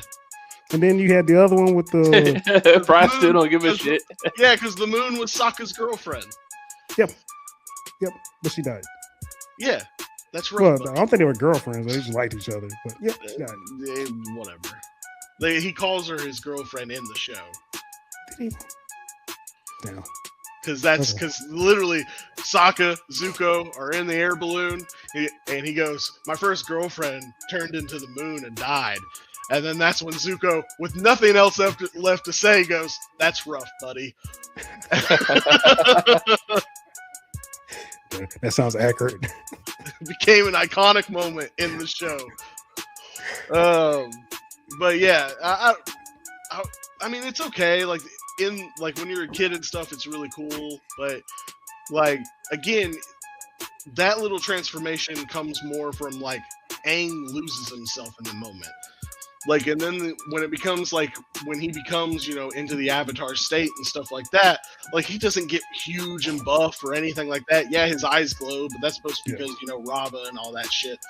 But like it's not really, in my opinion, like a transformation. And like that's why when this dude's whole thing is, he gets big and bulky, and then Aang does, get the weird tattoos and the flowing. When it starts feeling like transformations, it makes me think of Dragon Ball Z, and then that's not what I want. Like, I like Dragon Ball Z, but Dragon Ball Z is its own thing. I don't want Avatar taking from Dragon Ball Z.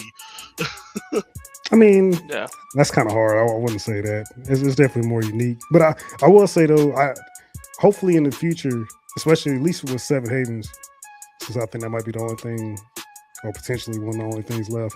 Hopefully we get more like just spirit power, like somebody that's strong with legit spirit powers. They ain't got shit to do with none of the elements. Like it's his own like fifth element, if you will, something totally different than the other elements. Aang was considered incredibly powerful with spirits.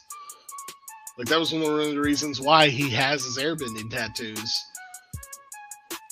I mean, he does stuff with To spirits. be But I mean, a master, you have to be not just really good with airbending, but also very spiritual. So yeah, but I mean, like just actually use like how like when Aang grabbed the staff and turned into his like super spiritual form. Like if it just didn't have shit to do with the elements, it was just all just spirit power.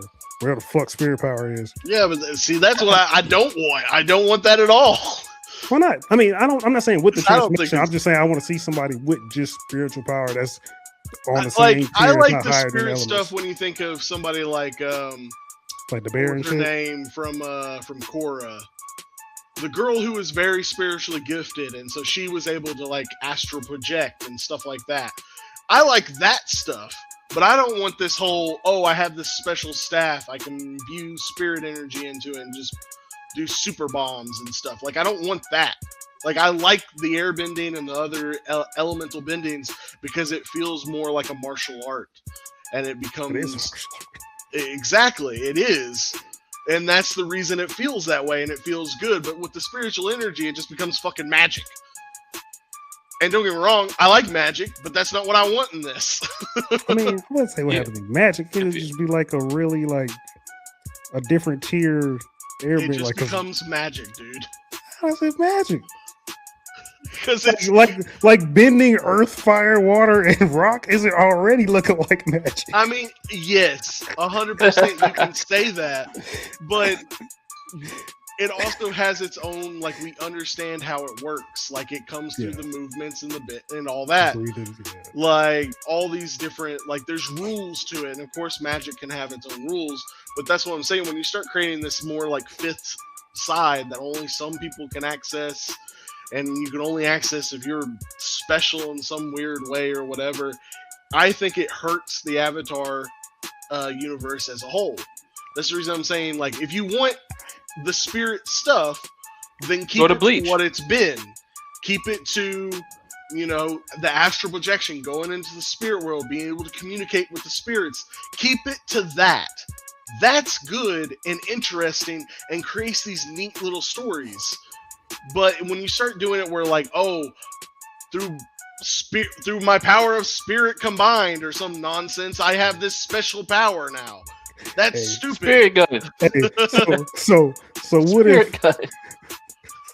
So what if you have a person who's just so spiritually connected with the spirit world, he can, like, within a 33-foot distance, like, hop into different spirits and take control of those spirits to do whatever he needs to do. Like, it also sounds really stupid. How? It's a spirit. It's a spirit. It's still spirit. It's a spirit possessing a spirit within 30 feet. He just jumps into that spirit and does the stuff. You stupid, man. That's not superpower. I mean, that's not psychic. That's still within the Avatar world and realm. It's just that now it's spirits melding with spirits. Actually, that's still within the realm because that's what Rava does with the avatars. So yeah, it's just like that's not what it is. It's not a possession thing. With Rava, it's a connection of their souls. It's completely different. Yeah. He's connecting. He's at that spiritual level where he connects his soul to another soul. He forces himself on others, which means he's evil. He doesn't have to be evil. It's still a friendship. Yes, he does, because you're literally forcing yourself onto another person. I mean, if you want the first spirit guy or the second spirit guy to be an evil guy, I mean, sure, but it still would work within the realm. It really does of Avatar. No. Did you do you guys want to rate the movie, man? Yeah, we can. I'm pretty sure I already told you guys. I gave it like an 8.5, an 8. It's a good, solid movie. I very much enjoy it. I love the ending. I like Aang finally for seeming to like let go of his guilt. I thought was a very good moment because that was something that, you know, harassed him from the beginning of the Avatar show to the end. It was something we never actually got to see him like close and fully come to terms with.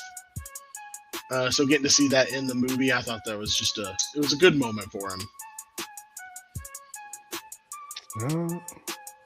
I do not feel that highly. I'm gonna give it a 7 out of 10, man. 7. It's mine.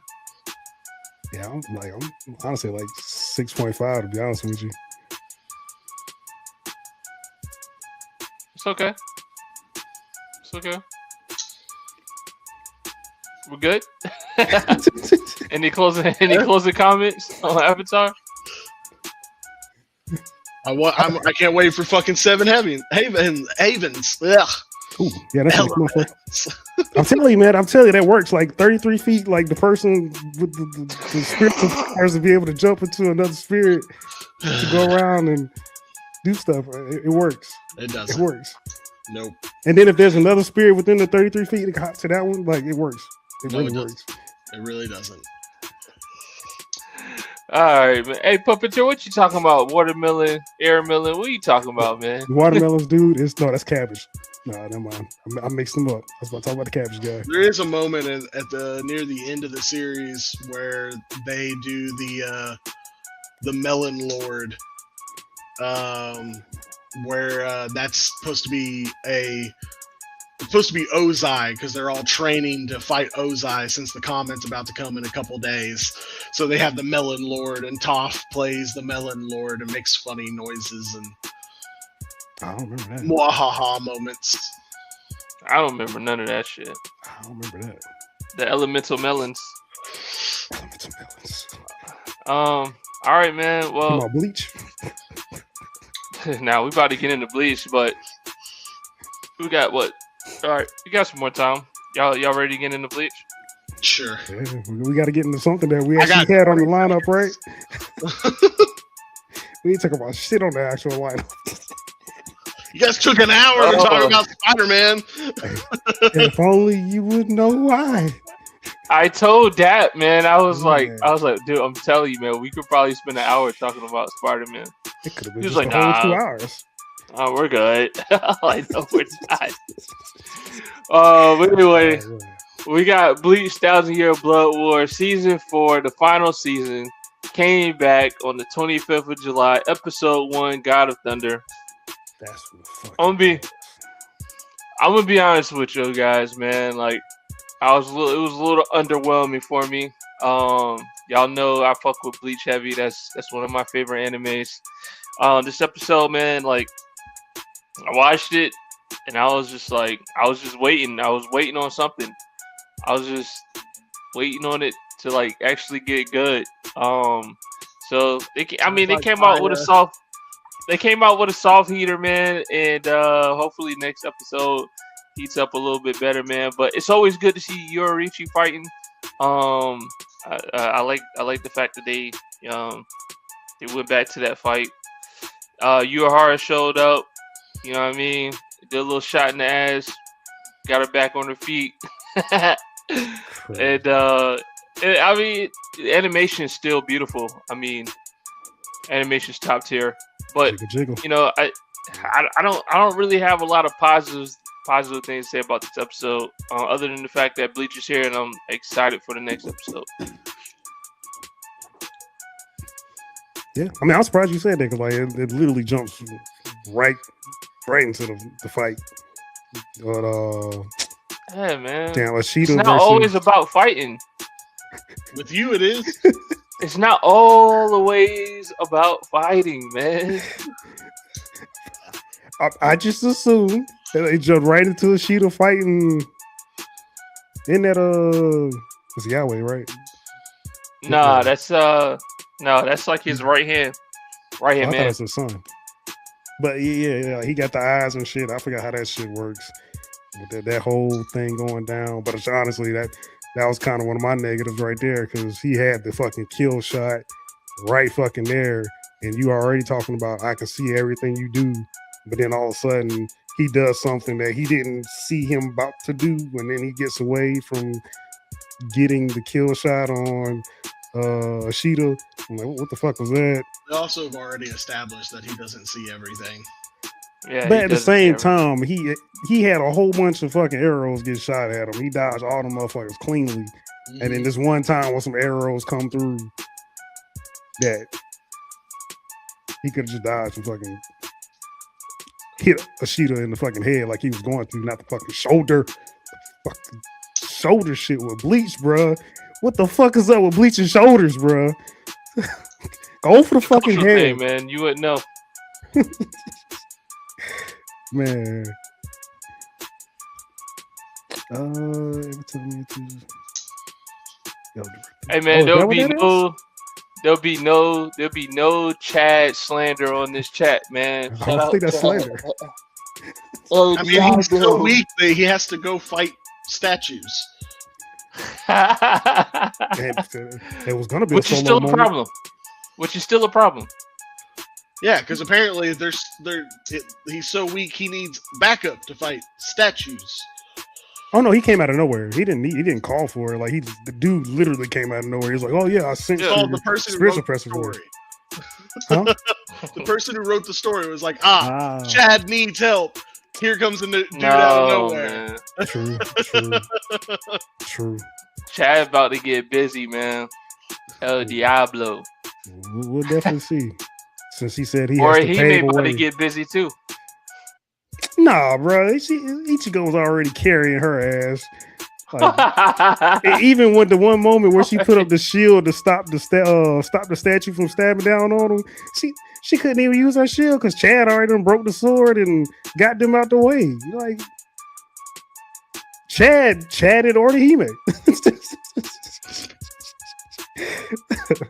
But I mean, I guess I can say I'm interested to see what they're gonna have Chad do against these weird statues that came out of nowhere with no explanation. You said interesting? Dude, it's gonna be El Diablo time, bro. He's gonna get his ass beat by fucking statues.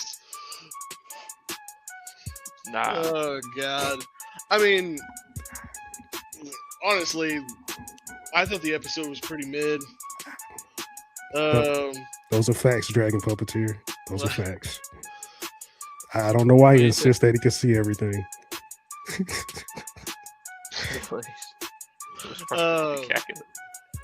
We had the typical Bleach moments of, hey, I'm going to explain how this works so that you can understand it, and then obviously plan ahead so you can fight back.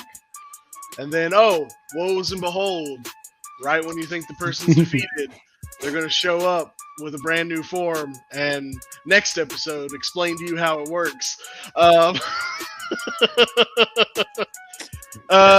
mean, in this one, the only thing that made it even a little bit more okay, that's weird, was Yorichi fucking licking her legs and hands like a cat while in human form. Yeah, it's kind of like, even with all that, I wouldn't consider it a form. Like, all it was is like, it's literally thunder. just lightning. Yeah, lightning just makes her look more like a Nico. It's fucking weird. Yeah. I don't know. Like, I've never been a huge Bleach fan. I'm honestly just kind of waiting to see it end. I mean, to pick up on that moment too though, like it picks up on Yorichi's fight versus, I can't remember dude's name, and she's looking at her brother. She's like, he took in a lot of poison. I need to do something so I can hurry up and get to him because he's about to die. Runs away. And now she already done tapped out on her new form. She just laid out on the ground. So now it's just Urahara, right? Urahara versus the poison guy. Like, bruh, I'm pretty sure bruh's dead. Like, he's gone. Nah, man, he's just immobilized right now. He'd be all right.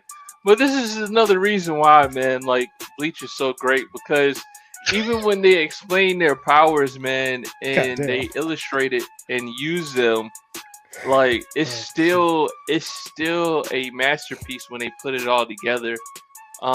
People using their powers, the motivation behind it, it's just a fucking masterpiece, man. Hate it or love it, it is. No, it's not. And it all makes sense. Lazy writing is what it is. Nah. We'll see. Because sadly, I feel like there's going to be another good, perfect matchup again with Urahara already being a scientist, and you got this dude. It's gonna be a great matchup. That's what I'm saying. That's where the downfall comes in. Because Urahara is already a scientist. He already probably studied shit about poison, so he's gonna know some type of antidote or something to go against bruh's poison. It's consistently perfect setups.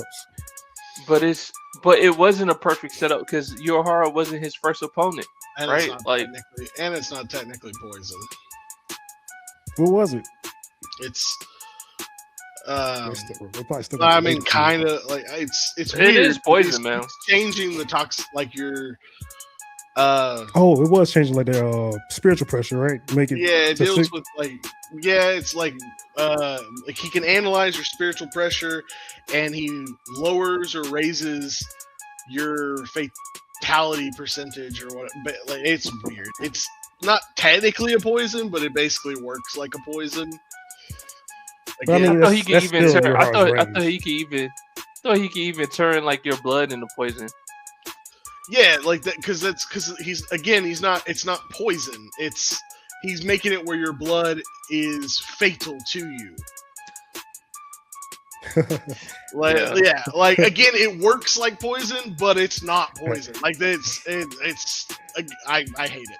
I hate it so much. Again, that's another Exactamundo puppeteer. I've been telling Jay Sama and JP that fucking Grimjaw was in this fucking series for the longest, and they didn't believe me. I was like, what? There's no Grimjaw. Like, no, motherfucker. The subtitles said Grimjaw. Said, hey, is that Ichigo? Ooh, let me talk to that motherfucker. Like, bro, so many people be dying and just popping up randomly in this fucking show. Hey, man, Grimjaw never died. Shout out Grimjaw too, man. Then why did everybody cry fucking tears when Ichigo took him out? He was just a lone stranger in the what's that shit called? Hueco Mundo. Try to survive. Hueco Mundo. Hey, man, because Ichigo beat his ass, man. But shout out Grimjaw. Hopefully he gets some more airtime, man, in his fucking last season. I mean, damn, dog. Him, you still got now Basby's part of the crew, apparently. So now we're going to see shit with Basby. Who else? I don't know. There's a lot of I can't wait to see Kenpachi, man. To be honest with you. I do like and I can't wait to see Hitsugaya too. That shit gonna be dope. Yeah, because he like fresh from being a zombie or not being a zombie, ain't he? Or maybe he still is a zombie, right? Nah, of course no. It was a fucking perfect matchup. The fucking doctor. No, yeah. I'm saying like he's not under her control anymore, but isn't he still technically a zombie? I don't think so. I'm pretty sure he's fresh. Like. Oh, you know what? The guy with ice dragons and shit. Yeah. Actually, he's not a zombie. He's not a zombie anymore? Nope. I thought he was still a zombie, but he just wasn't under her control anymore. Actually, yeah, he might still be, because I thought, because didn't dude say he was making a zombie court?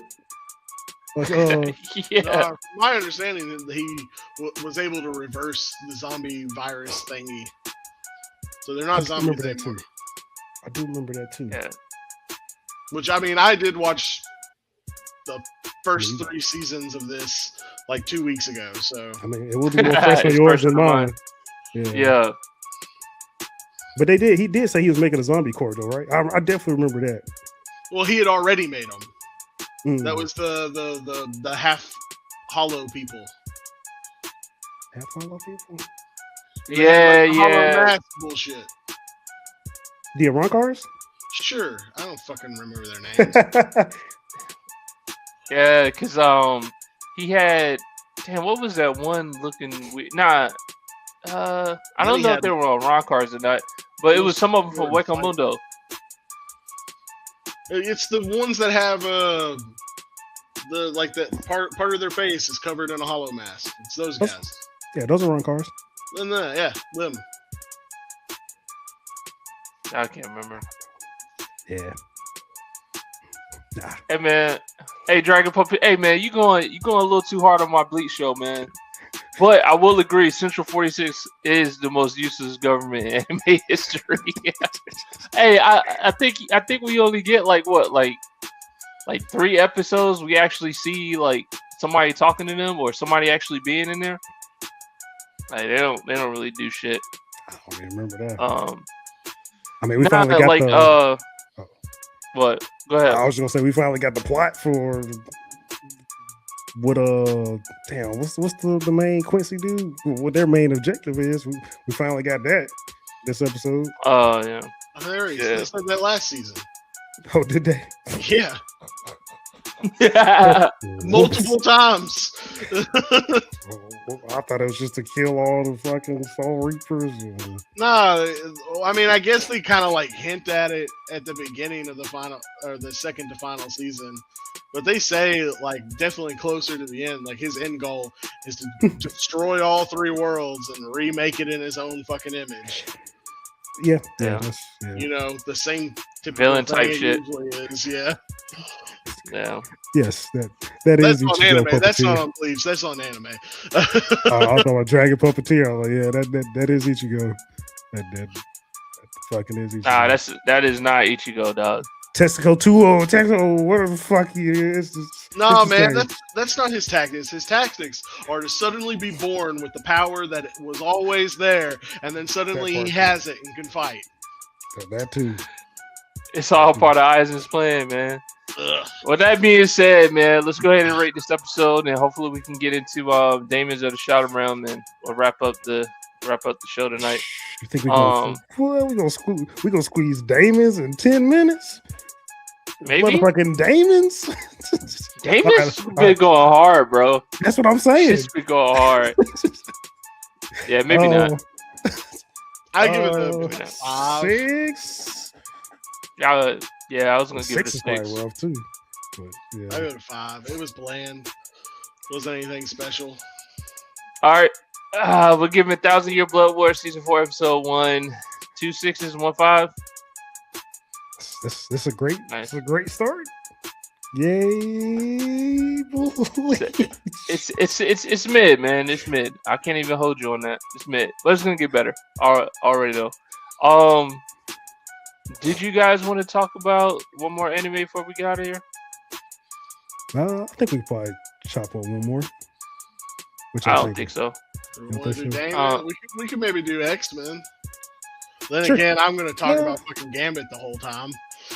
I mean, I don't feel like too much crazy ones. We could probably do X-Men in like 10. No, we cannot, man. No, you don't think so? Fucking Danger.exe? Come on, bro. I didn't really like that one, man, to be honest with you. I mean, we already talked about it. Man, finally got me a fucking Nightcrawler episode. I'm going to talk about that. Yeah. We did get that. I just didn't like the danger. I didn't like the danger thing. I don't know if you noticed this, but Nightcrawler's outfit, did you see that he has the priest little white thing? I don't know what it's called, but where like a father like the neck. Yeah, I don't know what that thing's called, but yeah, I thought that was really fucking cool. I mean, he is a very spiritual person. Well, I mean, and the motherfucker was out there dueling with the swords in several comics. Yeah. Oh, dude. Yeah.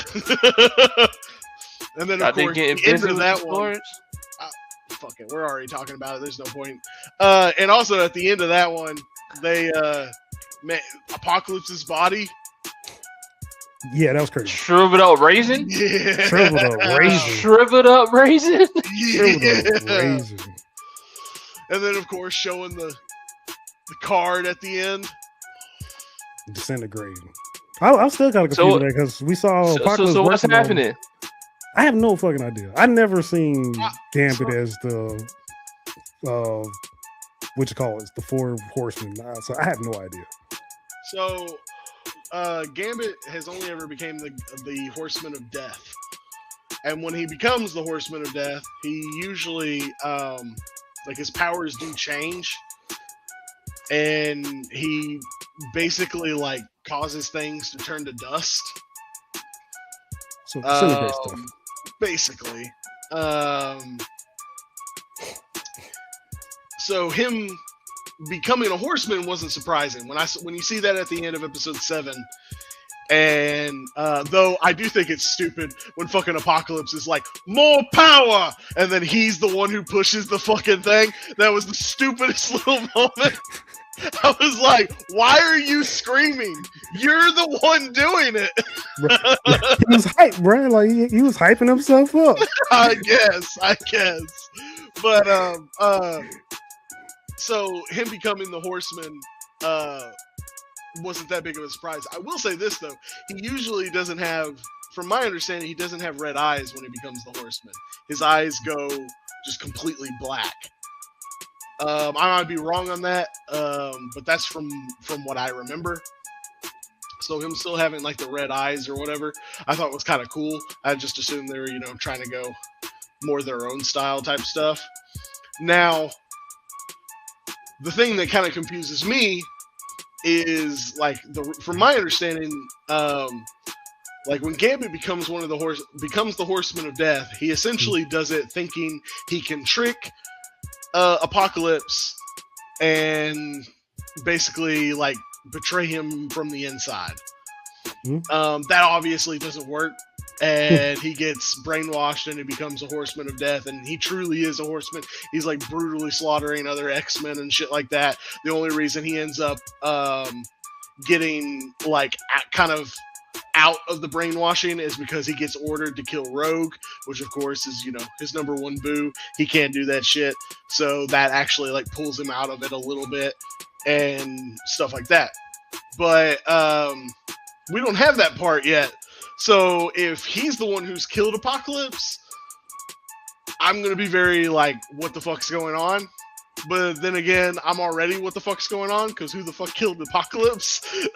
I mean, honestly, I thought you was gonna say what I thought you was gonna say, and I'm gonna get to that in a minute. First, I'm gonna say for Dragon Puppeteer, I didn't know about that for Polaris.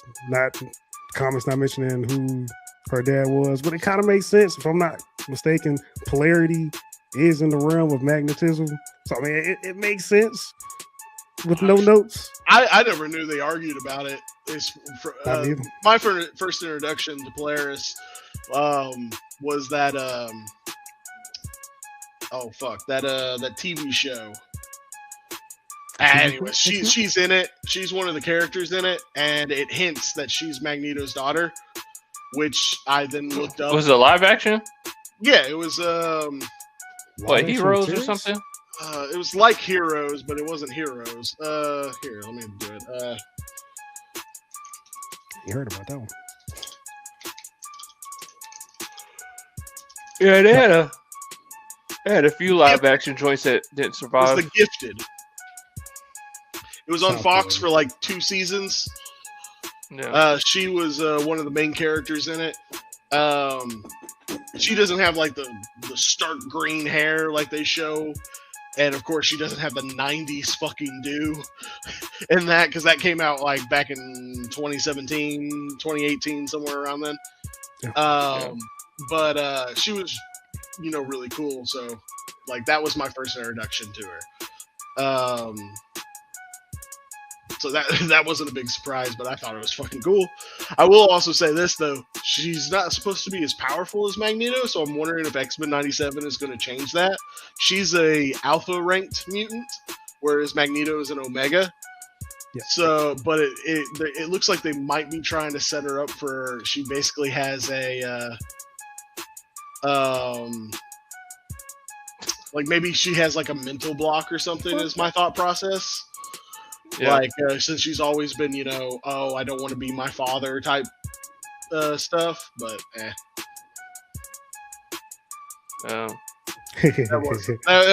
was cool. Yeah. I mean, just seeing them, they're a good duo. I do like seeing Polaris and Bishop on screen. Hopefully we get a lot more of that. It look like they're building a relationship, so I look forward to seeing more of that if they do that. But before I forget, going into the Gambit shit, I don't see how y'all see y'all think it makes sense so far with Apocalypse bringing back Gambit as. I mean, yes, they did in the comics, but I'm going off of X-Men 97. Correct me if I'm wrong. I'm pretty sure I'm not. Didn't that motherfucker take a point blank range from that fucking Titan ass Sentinel, completely disintegrating him? No, I don't remember seeing nobody. Rogue is literally like holding his Holding body him. at the end of the She episode. was? Yeah, Yeah. Okay. like that's okay. where the line where she goes, "I can't feel you anymore, Remy," comes from. Yeah. Okay. I thought he got disintegrated. I'm like, where the fuck did you get a body from? Yeah. I mean, nah, honestly, nah, he nah. probably should have. He blew his own skeleton up. Yeah. Oh yeah, exactly. So I mean, there are discrepancies. I knew something was there. I knew that something wasn't hitting right. But all right, we'll see how it goes. They got Yeah, I time just travel in don't. this bitch, so. Yeah, I mean, I don't know where this shit's going around with Apocalypse being laid on the damn table like a raisin. I don't know. I don't know what the fuck is going on, but No. we know Apocalypse is inevitable. But I don't know, man, because when I looked it up, man, X-Men 97, the next season's supposed to drop in December. Oh, damn, that's not Damn, bad. really? Yeah, That's quick. How many Yeah, more and I don't- episodes do we have in this season? probably like if it goes by what they did on season 1, we probably got what two more episodes or 3. It was only 10 episodes in season 1. Oh shit, what we on episode 7? Damn. Yeah, so I don't think they're gonna wrap up this whole Apocalypse thing. I think it's gonna be the start of whatever the next season is gonna be. I mean, it's already pretty layered. I mean, we got fucking X Factor. We got I forgot what the new Avengers, X Force, X Factor, X Force, X-Men just got back.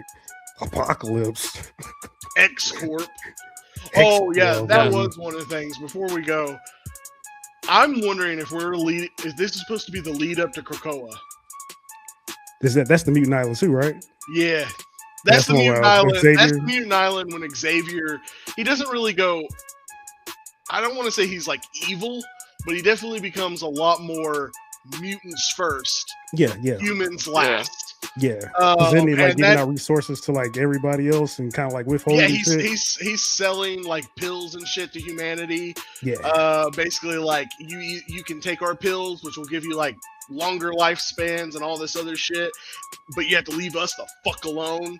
Yeah. Like Virtual and honestly, like that's what X Corp's feeling like. Like I don't know if that's what they're trying to do, like if they're gonna lead it into Krakoa, but man, I hope so. I thought it was Genosha. I thought he tried to bring back Genosha. I didn't know that's what the name of that island was. Okay. Yeah, for sure. Oh yeah, Hey, man. I agree with Dragon Puppeteer on that one. I mean, I Yeah, don't know she what did her his thing, man. Yeah, I'm always excited when Bishop's in the mix, man. Like Bishop seems like he's like the most sensible character on the show, bro. Like he's always like, we need to get the fuck out of here. We need to do this. Like we don't need to be fucking around right here. Like Bishop's the one who's always talking the most sense, man. He's got his party straight. That's for damn sure. I He's mean, the come least on. influenced by Xavier. That's why he's the most sensible. I mean, that makes sense they both from the future. That's fucking hella chaotic. So like, they move different. But with that being said, man, we could probably leave X-Men up here. We can dig some more into it next week, man. Ooh, we probably hit the rest of you. Oh, can't we? I'm gonna forget all this shit. We talking about doing this next week. I was gonna say, I don't know. Man, we can hit some of this shit next week, dog. We can hit. Sure, we definitely can. We can definitely try. We'll talk about it. But appreciate you for rocking out with us all night tonight, Dragon Puppeteer, man. Go watch Spider-Man this weekend. We'll be back on live next Friday night, around 11ish Eastern time, Watch 10 Spider-Man. Central time. Yeah, let us know. My screen, you pointing at the chat. He was pointing at Puppeteer. No, oh, so what you on this corner? How you on this corner? Yeah. Oh, watch Spider-Man. Yeah. Go watch Spider-Man, man, and let us know what you think about the movie, man. We'll be here again next Friday night. Appreciate you for joining us. And for everybody else who tuned in tonight, we was live on Facebook, YouTube, Twitch, and X. Any final comments, fellas? See y'all next week. Yes, sir. Appreciate y'all for watching and commenting, and hopefully y'all like. Hit the like. We like it. Appreciate you. Yeah. This has been another great episode of Where's My Anime. We are on Facebook, YouTube, X, and TikTok. Thank y'all for watching and interacting in today's video. Make sure y'all go subscribe, like, and comment. See y'all next time on the next season, next episode of Where's My Anime. Peace out.